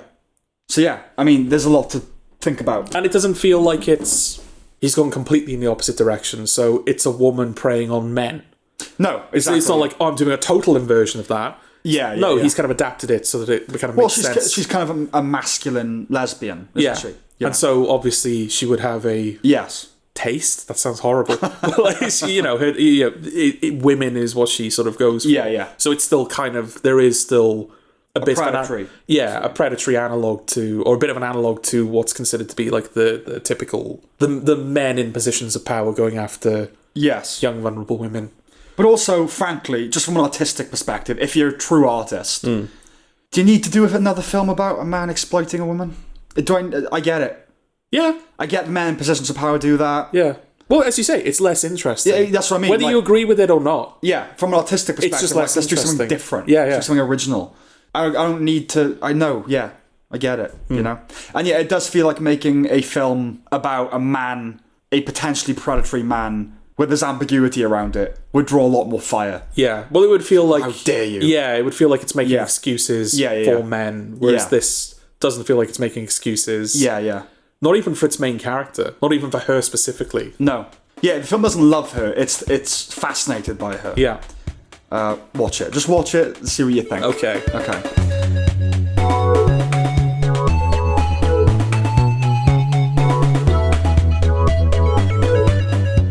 Happy Valley. This is the TV show. This is the TV This is the non-film review in the film review episode. Yeah. Okay. I guess we'll mainly talk about season 3, but we're going to talk about the whole show. Yeah, which is 18 episodes long, all told. Yes. BBC drama. Yes. Don't be fooled. No, don't. Happy Valley. I don't know whether the main character spends more time bleeding or more time crying. I haven't watched season 3 crying. She cries a lot. Okay. She does bleed a lot. She bleeds a lot as well, but yeah, she cries in most scenes. You would, wouldn't you? You would, yeah. You had that life. Yeah. You would. Go on then, premise us. Okay, Happy Valley is a TV show about a valley that's not happy. Stars Sarah Lancashire. Yeah. As Catherine Kaywood. Yeah. Yeah, a police officer that works for the I forget the specific town, but it's like Yorkshire area, isn't it? Yeah, she works as like a sergeant in the police department. And each season sort of takes on... It's the same little kind of structure, I suppose. Mm-hmm. So you've got... Her whole thing is that one of her daughter, one of her children, her daughter, committed suicide quite a while ago because she was impregnated by this guy. The story from Catherine is that she was raped, and then the child was born, and the daughter soon committed suicide. Yeah. The guy went to prison for an unrelated crime. Also, there's like, for whatever reason, they're just not able to get him for that crime. Well, she's dead. Yeah, well, she's dead for one thing, but they can't convict him for it. He ends up going to prison for something else. So Catherine has ended up raising her grandson. Mm-hmm. And in the first season, the father gets out of prison, and he kind of learns of the child's existence, and that kind of starts the rivalry, the kind of like the main villain-hero dynamic between those two characters, where he's just trying to be a father to his son. Yes. And she is trying to keep this fucking monster away from him. Yeah, the story of like the whole show, that's kind of how it starts. That's the threads. That's the thing that doesn't change. Like, it evolves as it goes on, but that's the main story that carries through the show. Yeah. And then season to season, there's also, as you've described, like a beta male character. Yeah. That gets involved, or sort of like gets the ball rolling on sort of these like criminal acts that kind of spiral out of control, that the police are sort of after, and towards the end of the season, all of the events kind of collide into one big, like, horrible clusterfuck. Yes. It's quite a show, isn't it? It's very good. Yeah. It's very, very good. It's generally quite a bleak tone. You know, I don't know, it's not depressing, but it's dark. That's the thing, there's moments of levity. There's quite a lot of levity. And there's a lot to enjoy about it. And she's a very likeable character. Oh, absolutely. She's very likeable. But, you know, it deals in very heavy themes. It's very violent. Yeah. Like abuse toward women. Well, it's sort of a BBC One primetime drama. Yeah. And I don't think the BBC, especially BBC One, they're not known for their gritty... At the moment, at least, they're not known for their gritty dramas. Yeah. And even though it's not excessive... No. Or, what's the word? Indulgent in its depiction of the violence and whatnot, it's more kind of... I don't know, you just feel it more than you would expect to with a show like this. It's incredibly naturalistic. Yeah. It's a very, very down-to-earth, down and dirty show. Yeah. And so it feels real. And so when it really does. So when it's violent, there's no distance from it. Yeah, like there's the character will sort of like take a beating in the line of duty. Yeah. And she'll have bruises for the rest of the season. Yeah. Even like Breaking Bad, which is a naturalistic show. Yeah. There's a remove from the violence in a way that there isn't in this. Like when men are beating women up, you feel it, you know, and it's it's horrible and repulsive and all that. And so it's so strange that kind of show has united everybody. It's everyone. Yeah. In Britain, at least. I don't know what appeal it has overseas. But yeah, in the UK, it is the show that everybody watches. Yeah, and loves. Yeah. Like, we're talking Doctor Who levels of, like... Doctor Who in its heyday now, when it came back. It's like, everybody is watching this show. Everybody loves it. Everybody's talking about it. From all walks of life. No matter what your taste in television... Hardcore cineasts and TV addicts like us. Yeah. To people that don't... To my mum, who's like... Just watch soaps and whatever's on ITV Hub, to Chris, who doesn't watch anything at all. Yeah. But will come in to watch Happy Valley. Yeah. It's united everybody. And I think it's a large part of it is because she is so likeable. Yeah. I think that's a big part of it. And the performance is so good. Yeah. The writing is just... Oh, it's near perfect writing, I think, just from a schematic perspective. Yeah, and just perfect dialogue. Yeah, this is one of those rare instances where colloquial dialogue feels so natural. Yeah, doesn't feel forced, because a lot of the characters in it, they're not from Yorkshire. No, you wouldn't know that. No, they're putting on accents, fucking brilliant accents, and they're obviously throwing in those kind of colloquialisms that you get from like the local area. And it just works. It doesn't feel like someone's trying too hard. It doesn't feel like... You don't see the script. You don't see it written down. No, you hear don't. The dialogue. You don't, yeah. Yeah, near perfect characterization, regionally spot on, as far as I can tell. I don't know, but it feels accurate. Yeah. Yeah, Sarah Lancashire. It's just... Let's just take a moment, shall we? Just in the pantheon of, like, TV greats, that performance, I think. Yeah. Understated, natural, like, pure heroism. Yeah. But she's just, like, a woman at the same... Like, you know, she talks like... You know, she's just... Do you know what I mean? There's something about, like, the various speeches that she sort of delivers in the show. Yeah. There's just something about her delivery. The way that it trundles on. She's just like, yeah, she never takes a breath. It doesn't feel like she blinks. She is just rattling off this dialogue. And I know that's often like, that can be used in a negative context. Like, oh, they're just rattling off their lines. No, she's like channeling it. Yeah, it is. Yeah, it is. Like she's channeling something. It's so absorbing just to watch her go. Yeah. Like her biggest outburst really is in season 2. There's a serial killer that's targeting prostitutes, and a prostitute's attacked, and then 2 female police officers kind of dismiss her because she's a prostitute. Yeah. And then Catherine like kind of gives them a dressing down, and then she's saying, one of them says, "Oh, you know, it was dark, we couldn't see her."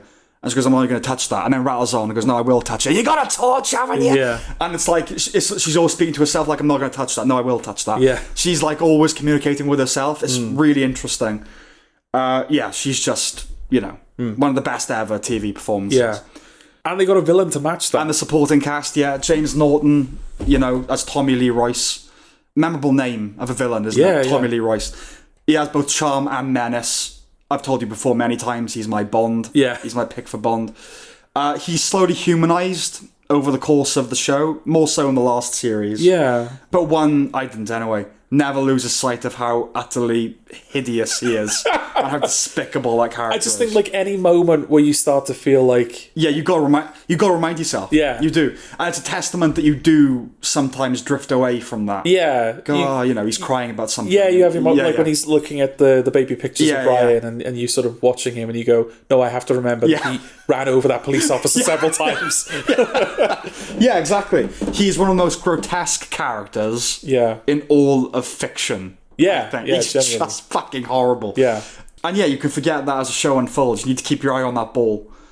I like the slight... It kind of diminishes as the show goes on, but the ambiguity surrounding the circumstances of Tommy and Becky, her daughter's relationship. Yeah, talk about complexity, kind of rolling over from the Tar review. Yeah, you've got that component to it, where whenever, like, Catherine brings up the rape to him. Mm-hmm. Yeah, that's nice as well, is that these characters barely interact. They've probably got like 4 scenes together over the whole show. Yeah. But they feel like they have so much impact on each other's lives. Mm-hmm.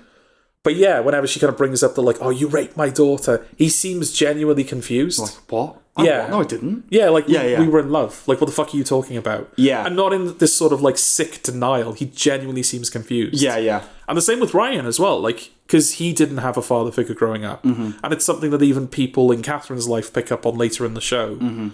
It does feel like he genuinely wants to be a father to him. I think, having recently rewatched Series 3, he genuinely loves Ryan. Yeah. And he probably genuinely loved Becky in a way that a psychopath can. Yeah. And I think what starts as sheer ambiguity, where he's like, "No, I didn't. I loved her," you know? Yeah. And her son says to her, like, she loved him, she told me. Yeah.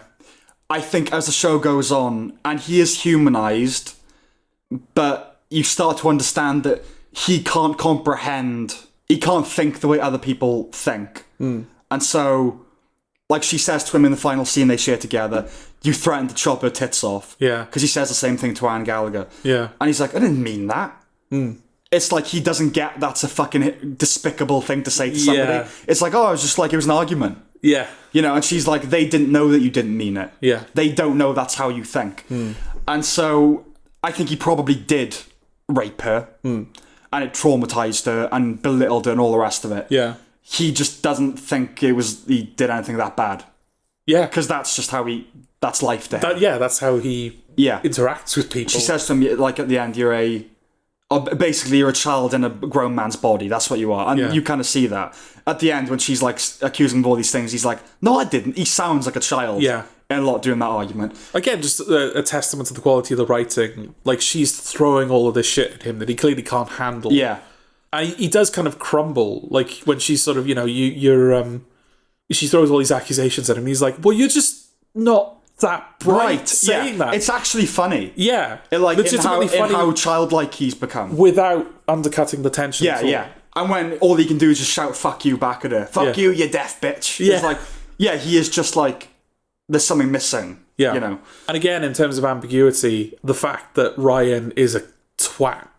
Yeah. He's a little shit. Yeah. He's a little shit, isn't he? Yeah. Yeah. I guess that's like, it's not as subtle as you initially made it out to be for me. I thought it was just like, it's kind of a nice detail that he's a bit of a cunt. Yeah. But I guess that's kind of the central thing of that part of the show, isn't it? Is that like, ooh, is this Tommy Lee Royce's kid? Yeah. And also, did Catherine make the right decision by not giving him up and putting him into care? Yeah. Like, has she basically lost her life and all of the people in her life because of him? Was it worth it even? For what will become another psychopath. Exactly. Yeah. So there are a lot of like, I don't know how they did it. It just feels like every component of the show, they knew what to pull out of that. Yeah. To make it interesting and to sort of like get the most out of that component. Yeah, definitely. And like I say, he's a toddler brain, Tommy Lee Royce, and it's interesting. Like we say, he's been humanized, but it's almost like he's stripped down in from the what's the word you would use? Well, let's just use the word presence. Okay. The presence he has in the first season, where he doesn't speak that much. He's just this big hulking menace. Yeah. That when he does talk, it's to be obscene. Yeah. And then by the end of it, he's this sobbing. He's in a hoodie. It's his natural hair rather than this like bleached blonde. Yeah. Like monstrous kind of thing. But it's not because the character got better.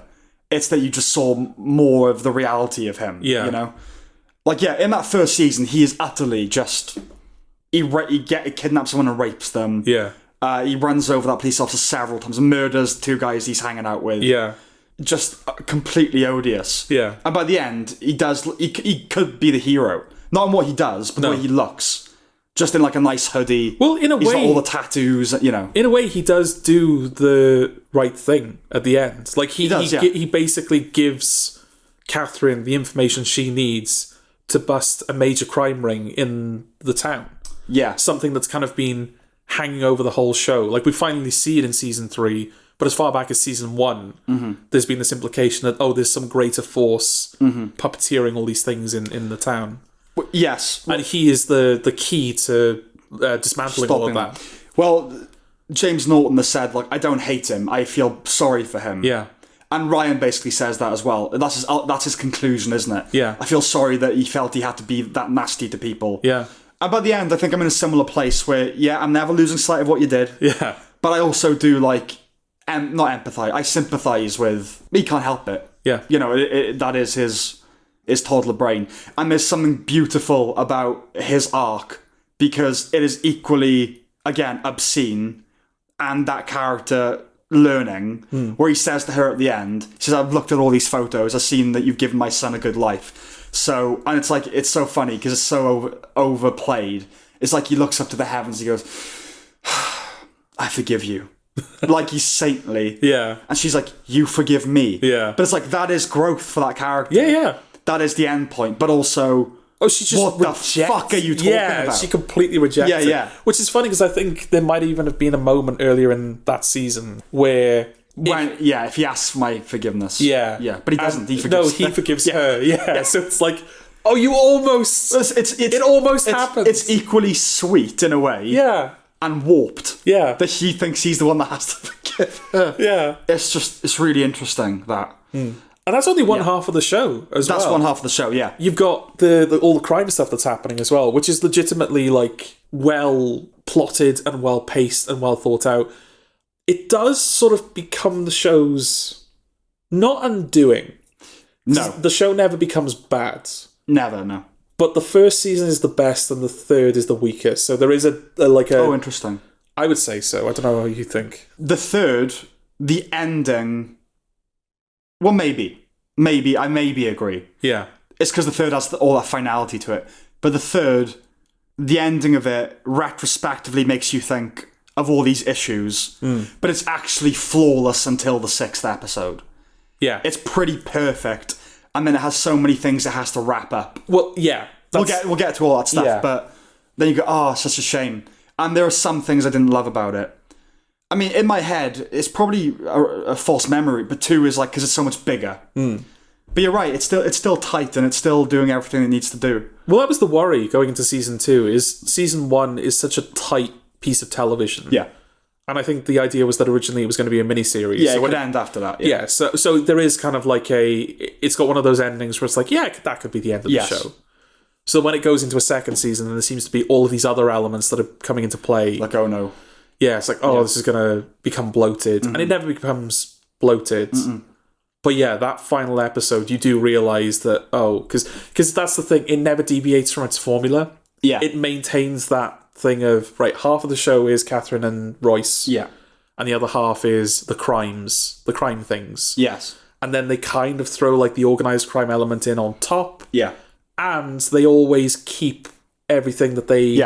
From season to season, the characters that they acquire, they always keep them. Yes. Which means that by the end, even though the show is sticking to the structure it's established, it's got too much to resolve at the end. Yeah. And things do go... Everything does get resolved. No, everything does get resolved. There are no loose threads, but that's kind of the problem some of the time. That's kind of the problem. It feels like in a show like this, there would be loose threads. Yes. And the fact that there isn't, it feels like it's too clean. It's like, because at the beginning of season 3, there's like a time jump between season 2 and season 3, because it was a while before that season was made. Like Ryan is all grown up now, for example. And so they incorporate that into the story. And it kind of, like one of the earliest scenes in the first episode of season 3, the family is having a dinner. And that's kind of the opportunity we have to kind of re-meet all of these characters all down the road. Yes. And everyone's like having a nice time. Yeah. And it's genuinely good. And we both looked at each other and we were like, oh. How long is this going to last? Oh, what's going to go wrong now? Well, that's kind of how I feel with the finale. Right. Even though everything gets resolved and she's genuinely happy and she's made peace with everything and everything has been resolved, I was looking at it going, yeah, but what's going to go wrong now? Yeah, I know what you mean. Because the show's kind of trained you for that. It's trained you, but also that's my problem with the ending, is that everything is wrapped up. Yeah. And so, so you're meant to think, like when Jesse blows up the thing in El Camino, and I said, it's like the world saying, right, no more violence and shit. Yeah. That was the big explosion, it's over. And that's how you're meant to think, how you're meant to feel at the end of Happy Valley. Like, it's sunny. Yeah. Literally, Tommy Lee Royce, I mean, we spoiled enough already. Yeah. She finds out he's died casually. Yeah. It's like, okay, literally everything, every box ticked. Yeah. She can walk away, all evil over. And that's not quite the show that we were watching up until that point. There should have been at least one dangling thread. Darius Knezevich, I think we would argue, should have been like, okay, we can't get him for this, but we're going to get him. Not even that, though. I would say the pharmacist. I don't know. I feel Should we wait a little bit? Because I think this is getting into the weeds now. Okay, all right. So let's just quickly... Siobhan Finneran, I appreciate more as time goes on. Oh, the sister. The sister. Claire. Yeah. Always with the pot of tea. Every small role, though, is perfectly cast. Yeah. Not only do the actors inhabit the roles, they look like they should. Yes. Series 1, tight, basically perfect. Series 2 branches out. It's a bit more incidental than Series 1.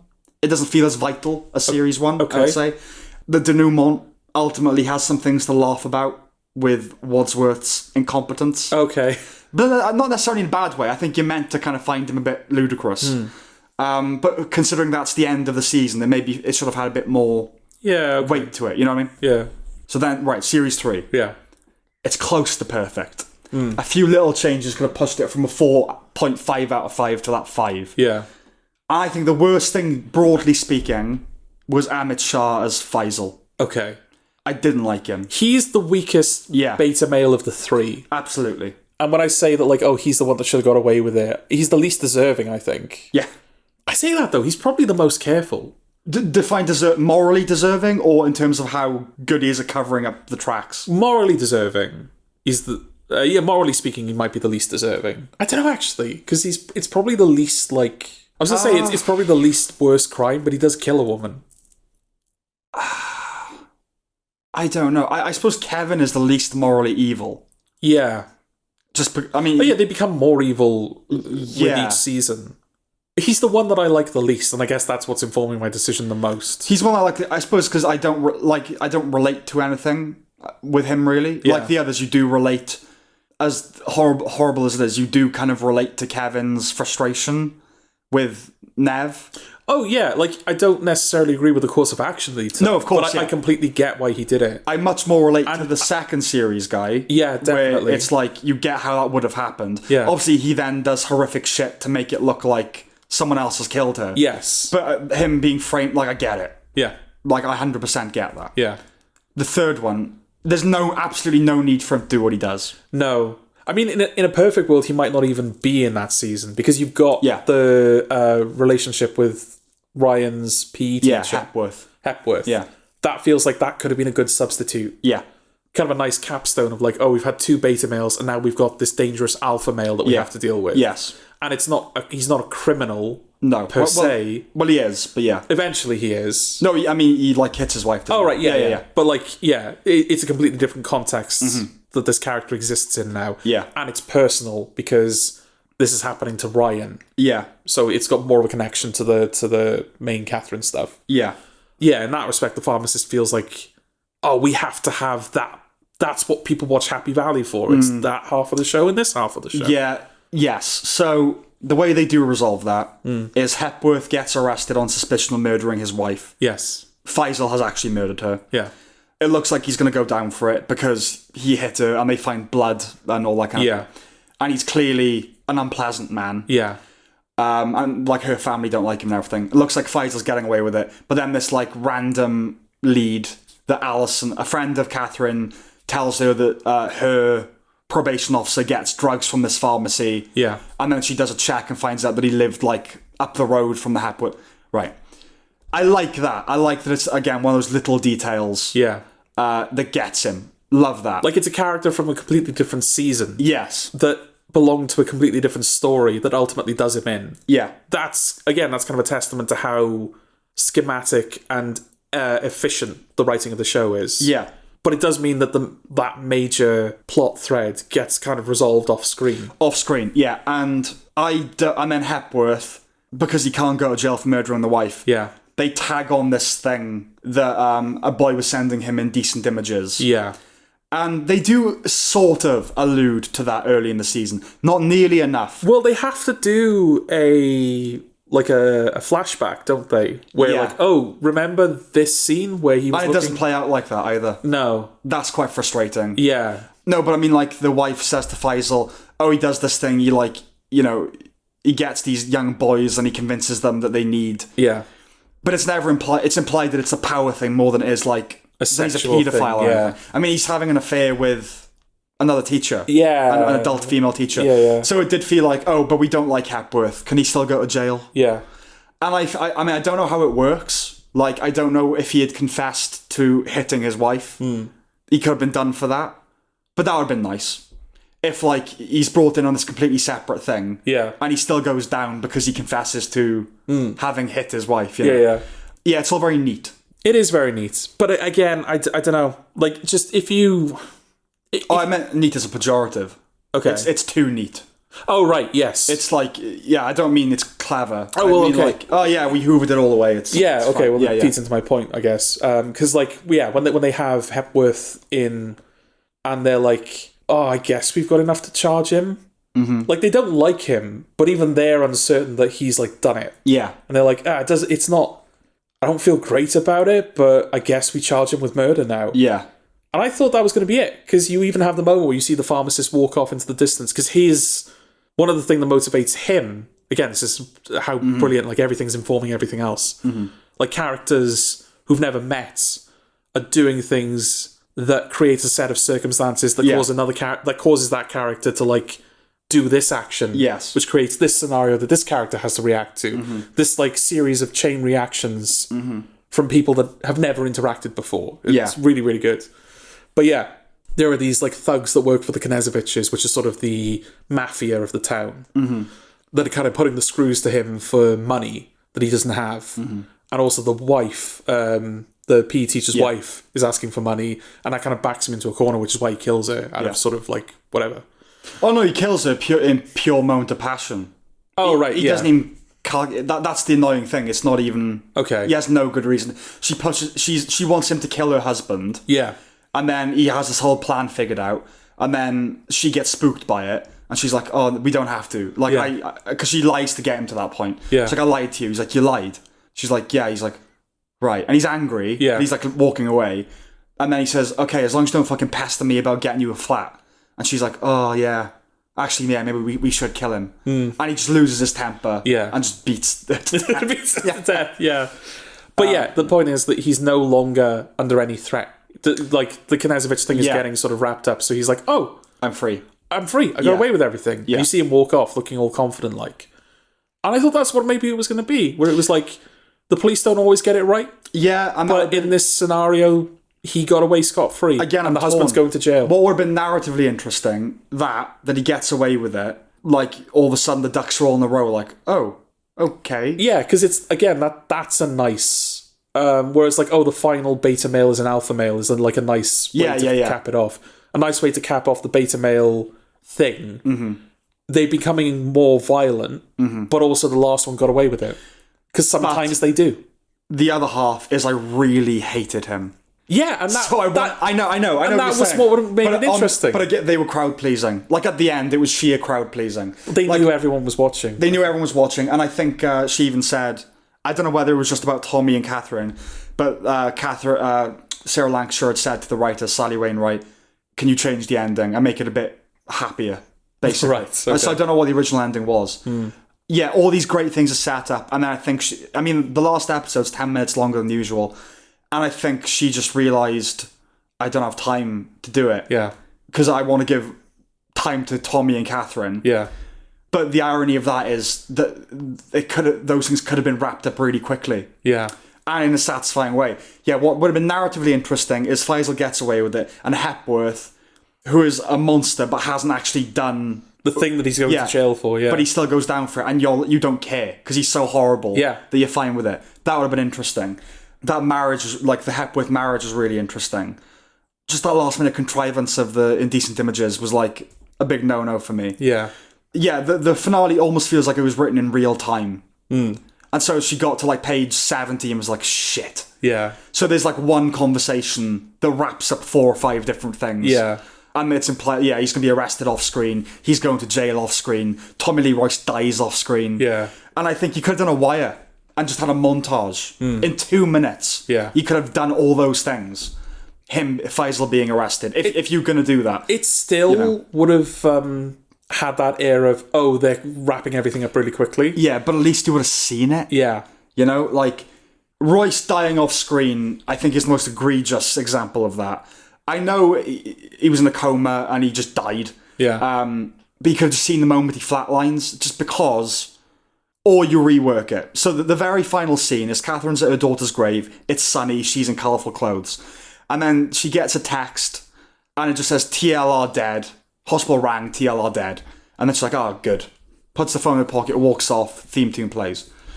Either we see him die, or what it should have been, if the intention of that last scene was, it's not a big deal to her anymore. It comes as a text. Yeah, because that's the thing. Seeing Tommy Lee Royce die, you want that.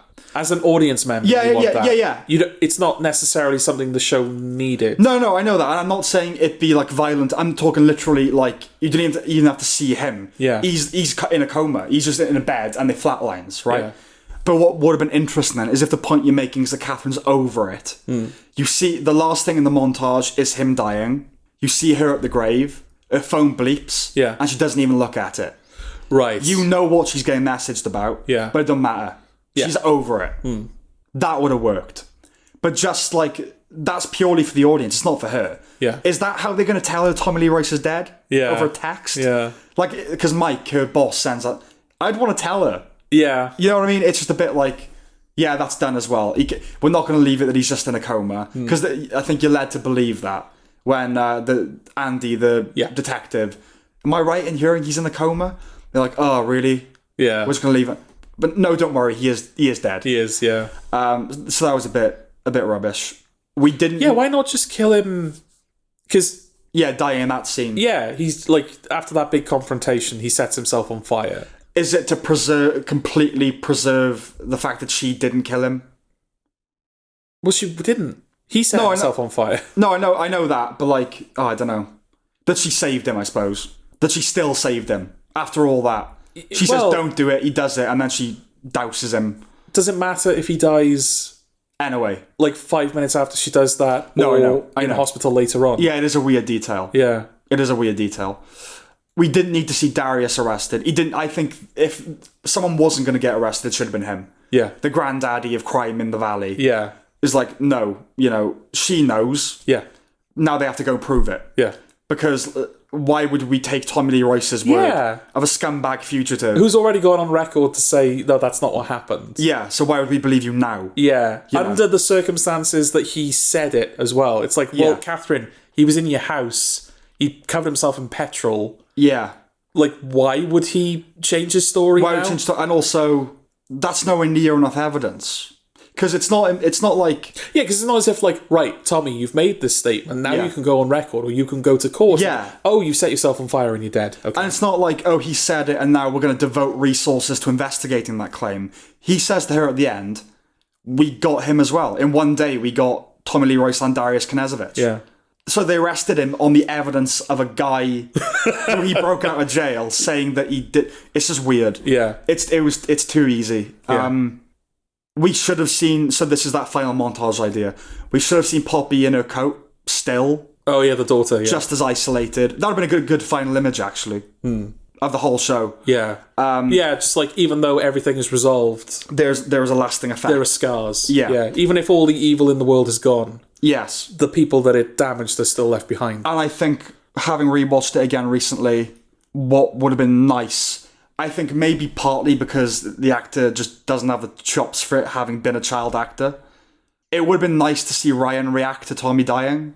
Like, again, this could have been the final thing, is we find out Tommy's dead, everyone's kind of celebrating. Yeah. Then they realise, oh shit, I don't know how Ryan would feel about that. And he's like, no, it's fine. Walks off and you see him stewing. You don't know how he feels about it. And that would have been a good final thing as well. It's still... He's not going to be, like, happy that he's dead. Do you know what? I hadn't even considered that. I hadn't even considered that, like, Ryan's reaction... There's so much you could do with it. Yeah. You could, for example, like your idea about she looks at the phone, or she doesn't look at the phone because she doesn't give a shit whether he's dead or not. Yeah. She, like, finds out. So she's like, right, I'm going to go tell Ryan. And she tells Ryan. And Ryan doesn't give a shit. And that's the final thing to Catherine, where it's like, oh, he's finally dead and gone. Yes. Ryan doesn't care about him. Yeah. It's done. But I also think it's a stretch to say that he wouldn't care about him. I mean... But that's also interesting. Yeah. Him, like, that ambiguity about how he feels, that's really interesting. Yeah. And... Because, again, the show at the end, she says, oh, that boy's a prince. Like, he is nothing like you. Even though he is still a little shit. I think that final thing of... We know he gave him up. So it's not like, we knew where his allegiances were. But it's not as simple as, oh, he gave him up and therefore now would be indifferent about his death. It's still his dad. He said he felt sorry for him. He feels bad for him. There's that connection. He'd still feel wrong, and then you can preserve that ambiguity. Like, is he like him, though? Yeah. That's not going to... He's 16. We don't know yet, And that would have been a nice, like, final... Again, haunting, but, like, a good final thing to end on. That would have helped with that sense of, oh, everything's been wrapped up, and this is now truly the happy valley. Yeah. It's like, no. Yeah. No, this shit hangs about, Exactly, yeah. And there are other things like when Hepworth bumps into the back of Faisal's car and he's like so calm and collected, and you think, oh, this is part of a plan that he's enacting to frame the husband or something. But it's not. It's just, oh, he is now kind of quite cocky. Yeah. But I think that's the failure of performance. I think he's not a great actor. Yeah. And when he has to be cocky, it comes across as weird and aloof and like he's got something on his mind. And when he's angry with her and his eyes are bugging. Yeah. It doesn't sell it, and Well, I think having Steve Pemberton as the first beta set a high standard, didn't it? It did. Yeah. Because he does go on a proper journey in terms of, like, that character can't even fucking speak properly at the beginning, and then he's got his final confrontation with Nev. With Nev, and it's like, ooh, that character went on a journey. He doesn't stutter once. Yeah. If they were going to do the Ryan Hepworth thing, that relationship should have been developed. I think we talked about he finds an alternative father figure at school. Yeah. Who ends up having ulterior motives. Yeah. It's like, no dad is a good dad. Yeah. Like, and again, that's another thing where their conversation where he's like, oh, do you want to talk? that implied that Hepworth was up to something beyond just basic grooming. Yeah. It's like, I hate this kid, I'm gonna fucking ruin this kid. Yeah. But it just ended up being, no, he probably wanted nudes off him eventually. It's just a bit strange. Yeah. And if he had this alternative father figure that was actually showing him kindness, when he finds out that he is just a groomer, that would push him closer to Tommy Lee Royce again. Exactly. Yeah. You know, there's so much you can do with that. Yeah. But despite all this, it's still a 4.5 out of 5. Yeah, that's the thing, because up until that final episode, it's really good. Yeah. And the final episode is good as well. It's that last stretch. Yeah. That final confrontation between Catherine and Tommy Lee Royce. Yeah, that's very good. Yeah, it doesn't disappoint. No, it's what you're waiting for. Yeah. I'm glad that Ryan ended up being right-headed, that there wasn't as much in a conflict as there could have been. I don't think he's a prince. No. And I don't think he was never considering going to Marbella. I don't believe that. It's not all as pure and clear-cut as Catherine's speech to Tommy would suggest. But at the same time, she would dress it up. She would. But he's not like his father. Daniel and Anne, so her son and Anne. It's too complicated to explain. Yeah, Anne's a whole thing. They had good final scenes in the penultimate episode. But he had a genuinely good send-off. Like, that could be his final scene. I felt like she was done a bit of a disservice in her final scene. Yeah, given how much she ends up mattering. A good scene in terms of it's her spotlight, and she gets to act and shine. But, like, her last scene is her being pissed up and, like, telling Ryan he's not wanted. And I feel like that's just a bit of a disservice to that character. And I think it's only strange because that feels like the only instance where the show didn't feel like it had to... Because as you say, she's not in the finale. Yeah.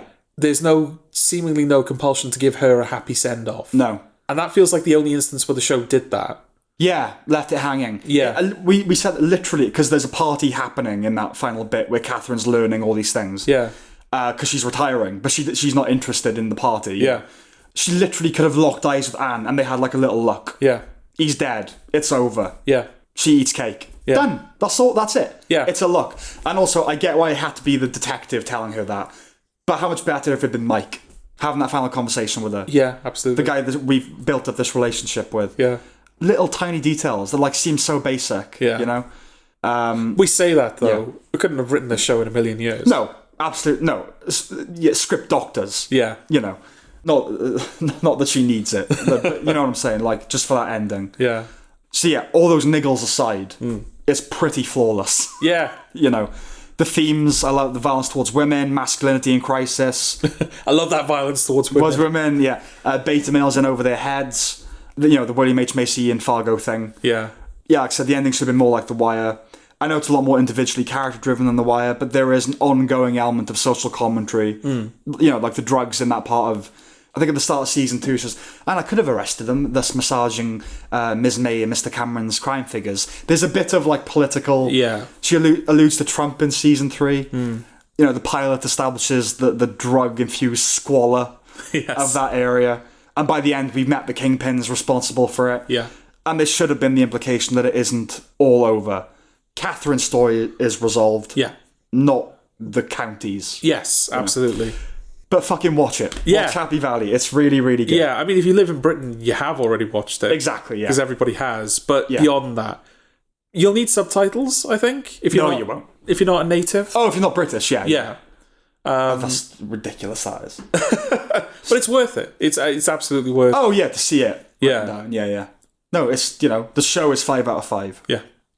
Should we do our final film review? Okay. What master? We've been going up in terms of quality. Happy Valley. Yeah, no, literally, it's been like The Whale, then The Fabelmans, which is a bit better, then Puss in Boots, which is better, then Tar, then Happy Valley. So, what masterpiece have you saved for last, Sam?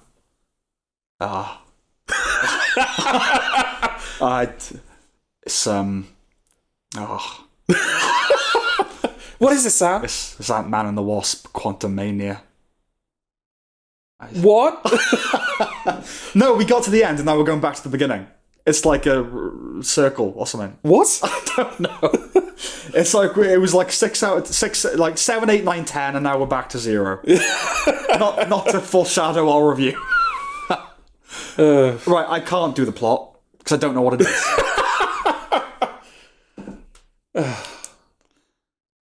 There it is, that patented Marvel silence.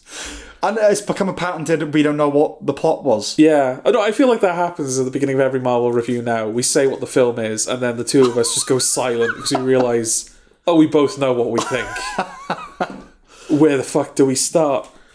Ant-Man and the Wasp: Quantumania is the 109th film in the Marvel Cinematic Universe.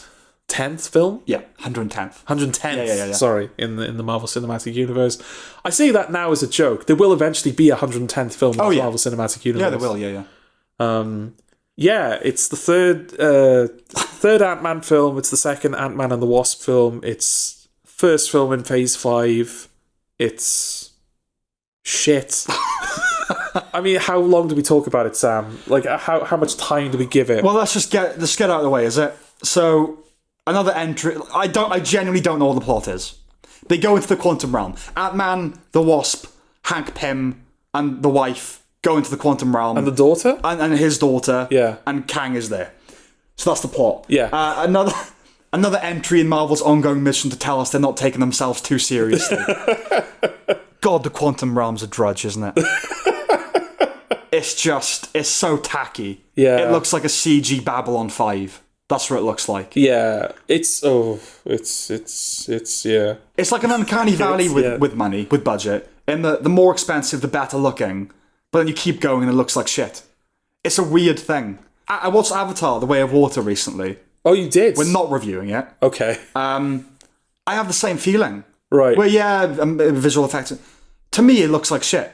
It really does. Not terrible, but I just don't want to look at it. Well, I think the problem is that I know that, from seeing behind the scenes stuff, I know that the visual effects heavy sequences in Marvel films are often not helmed by the film's director. No, it's it's kind of like the equivalent of a second unit director. Yeah, so you've got, for example, Spider-Man Far From Home, the Mysterio one. Yeah.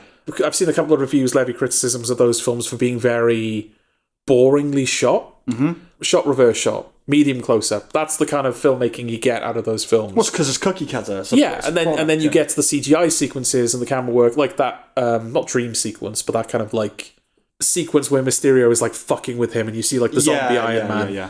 That is, the filmmaking in that, quote unquote, is far more engaging. Okay. But it's made by completely different people. Yes. And in a film like this, which is completely CGI, basically animated. Yeah. Even though it's got live action people. Certainly more qualifying for the Oscar than Marcel the Shell with shoes on. Yeah, what the fuck happened there? Yeah. Genuinely, what the fuck happened there? I don't know. I don't know. I don't know whether it's just they're not hiring filmmakers that understand how to film with visual effects. Yeah. Because there's just such a clear separation between where the real stuff ends and the fake shit begins. Yeah. It looks like they're standing on a soundstage. It does. I don't think it matters anymore. I remember Jon Favreau's directing Iron Man. Kenneth Branagh's directing Thor. Yeah. Does it matter now? Blah blah's helming blah blah. Does it matter? Well, I guess Ryan Coogler doing Black Panther was the last significant... I was going to say, I think nothing exemplifies that more than the fact that Sam Raimi did Multiverse of Madness. Oh yeah. Well, there you go. Yeah. It doesn't matter. Literally doesn't matter. It's just a timeline. And the visual effects team are the auteurs of the Marvel Universe. But it looks like shit in this. There's also that thing of, who does the internet like? Well, it likes Jeff Goldblum.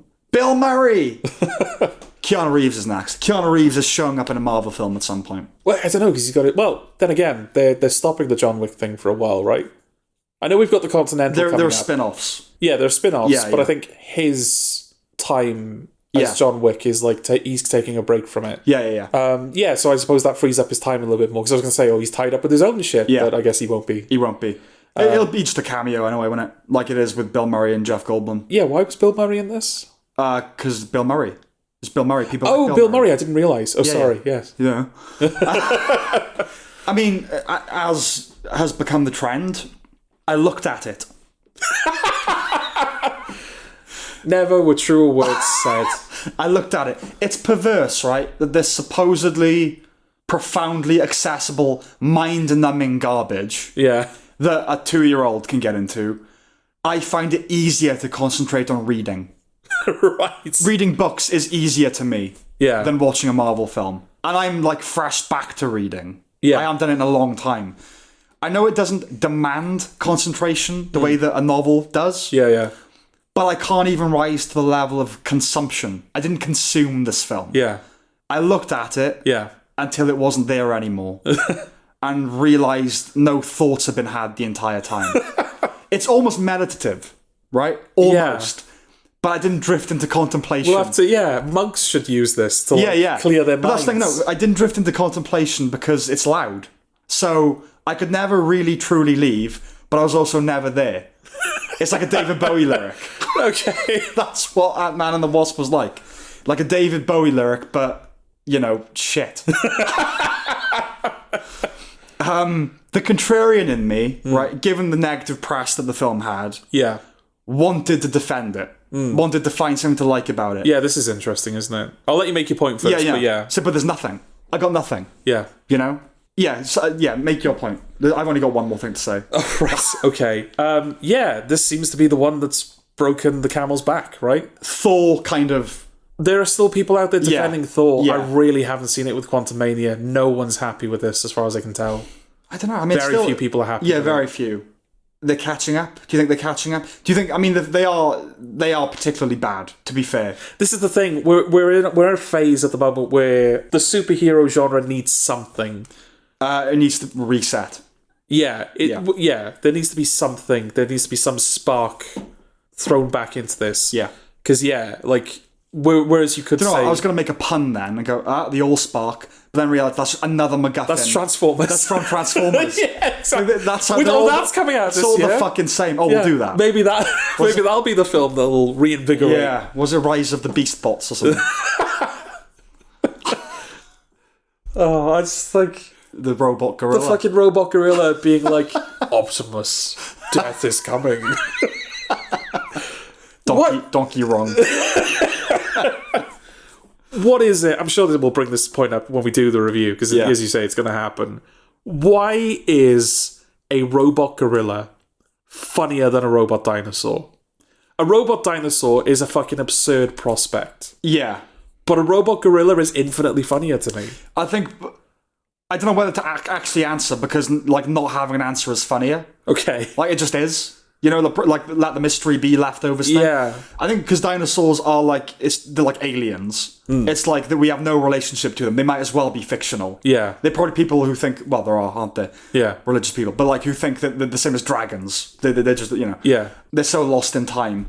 That's probably the main thing. So robot dinosaurs is just an absurdity on top of an absurdity. Okay. Whereas a gorilla... Yeah. It's I've seen a gorilla. I've seen a gorilla. It's not a robot. It's not a robot. It's not metal. No.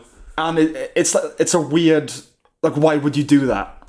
Yeah. Why a robot? Yeah, what's the utility of a robot gorilla? Yeah, because a robot, a vehicle... So we just say that as one sentence so it can be the title of the episode? Go on then. What's the utility of a robot gorilla? There you go.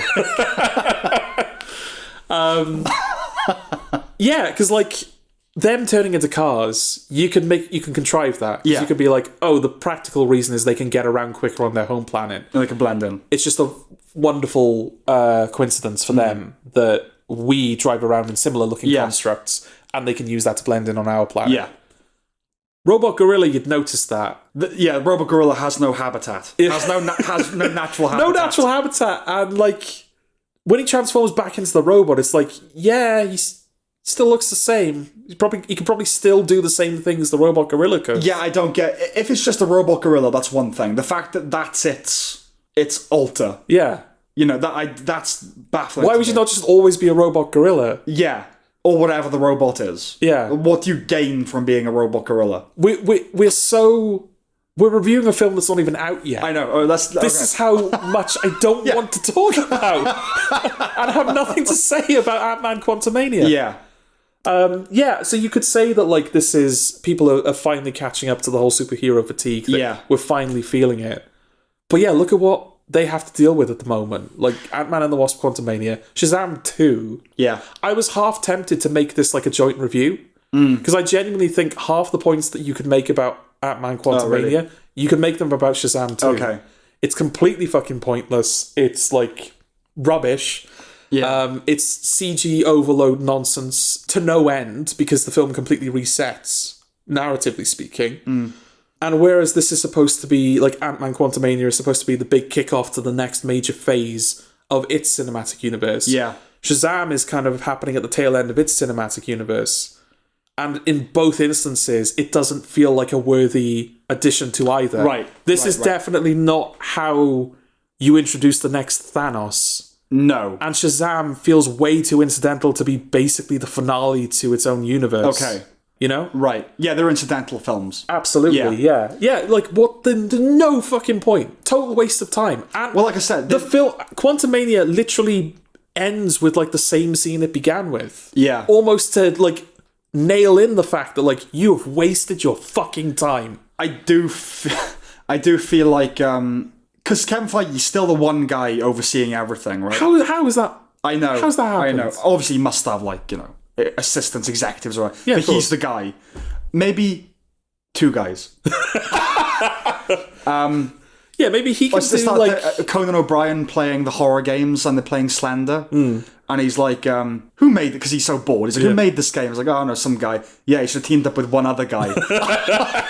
Like, that's what Kevin Feige needs to do. Yeah. It's, he's lost perspective. He can't see the forest for the trees sort of thing. I mean, he can't see the trees for the forest more appropriately. Yeah. Which is, it's this thing.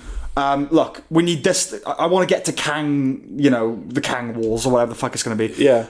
So he needs to be introduced in this film. We need to introduce this concept in this film. And that's all it is. And you, unfortunately, then you have to have a film around it. Yeah. You know, around those plots on the map. Yeah. And yeah, it doesn't matter anymore. Yeah, do the film. Yeah. Whatever. Don't matter. Just get that detail in. Anything else you can do what the fuck you want. Yeah. And it's just, it's sick. It makes me feel sick.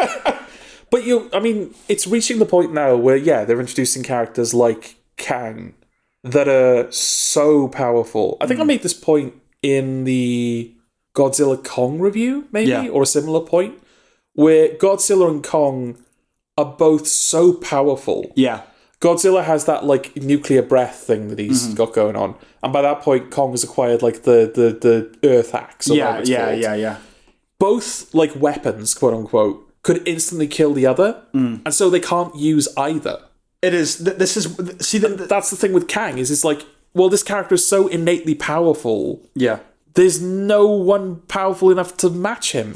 So you have to. Yeah. Like, Ant-Man beats him in a fucking fist fight. I know, Ant-Man. I have no snobbery whatsoever about superhero movies. Right.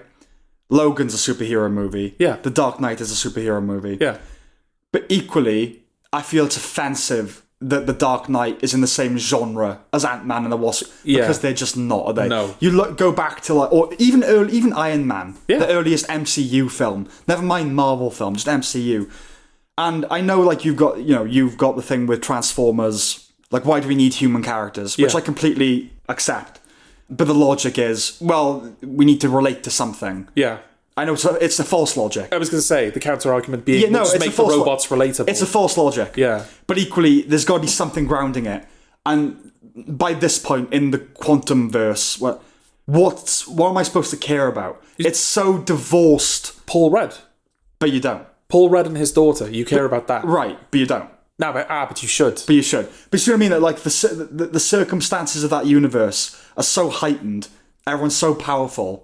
It's so divorced from any reality. Like, Tony Stark's an arms dealer who builds a suit. Yeah. It's so divorced from anything resembling reality. It's just like it's riding a fairground ride on acid.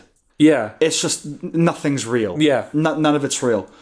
And it just doesn't matter, does it? When it comes down to it, it just doesn't matter. But I guess, like, at that point, you push it. Like, you recognise that you're not in the boundaries of reality anymore, and so you push for the fantastical.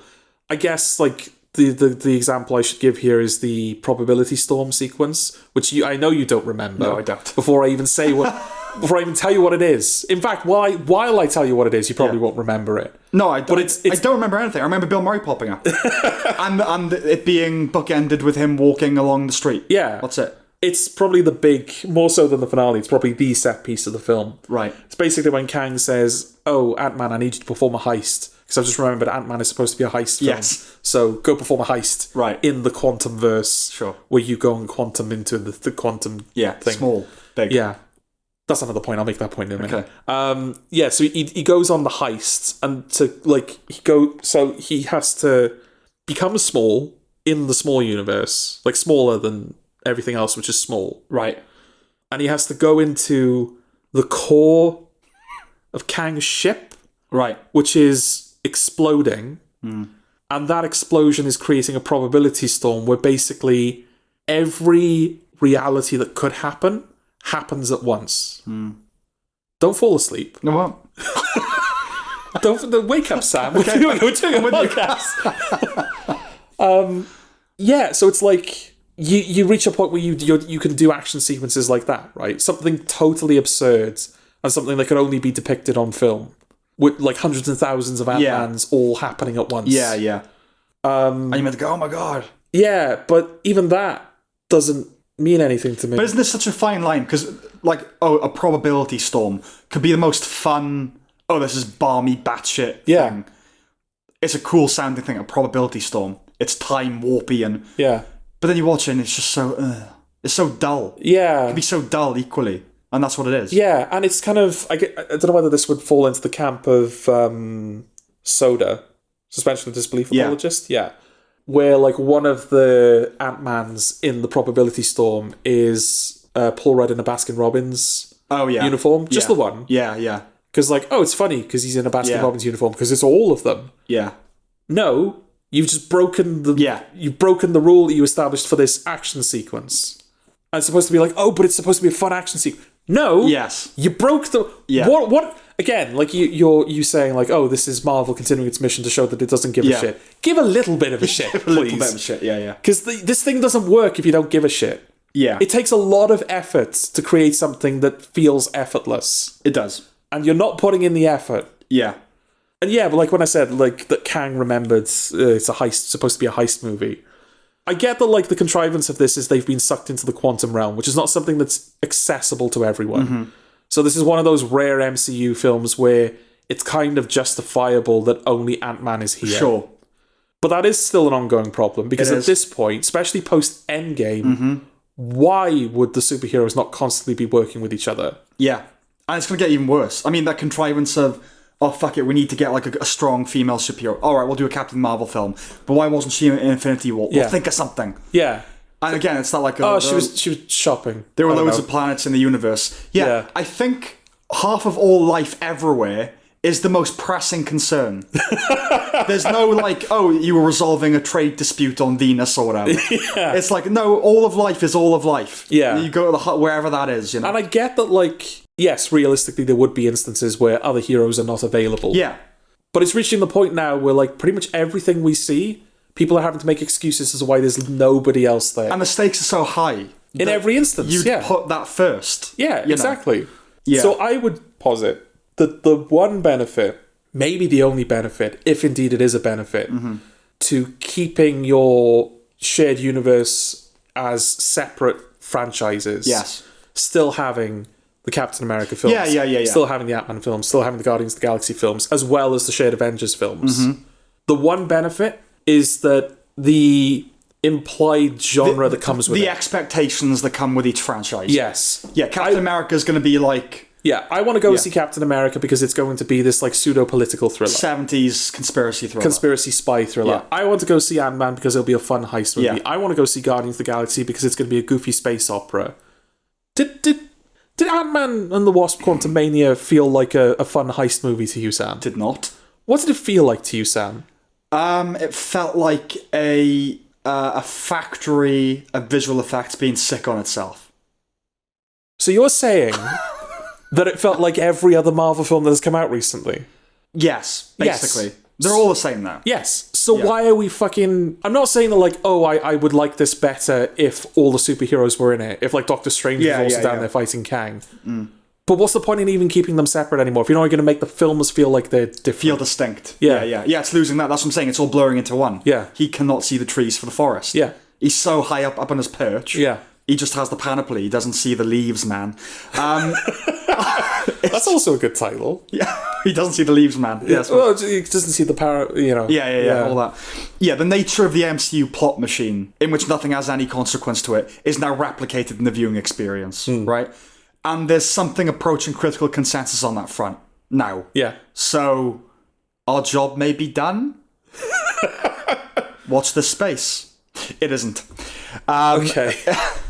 MCU, I've got it written here. I see you, MCU, and you need the ICU ASAP. No, we'll keep doing this because, it must be entertaining to listen to us despair. I would hope. But yeah, no, it's but I guess it's a waste of time. It is, and we're becoming less unique in that regard. I think there are a lot of people now, people who were... it's like Breaking Bad. I was there first. If not defending these films, then people who are at least like, maybe they're not peak culture, you know? This is more of that, because they're like, people are sick of it now. Yeah. And Scorsese was right. Yeah. He was right. They're fairground rights. They're fairground rights. And I don't know, man. I don't know. No. Yeah. I don't recommend Ant-Man and the Wasp. Nor do Quantumania. Nor do I. Thanks for listening. Thank you very much. Is that it? That's it? We done? Yeah, I mean, we've seen more stuff, but for the next step. Yeah, let's not do like a 5-hour catch-up episode. Let's try and just have things to talk about when we do show up. We have things. So look forward to those things. Hopefully you've listened to the whole thing. So look forward to more of whatever this was. Okay. See you next time then. Bye. Bye.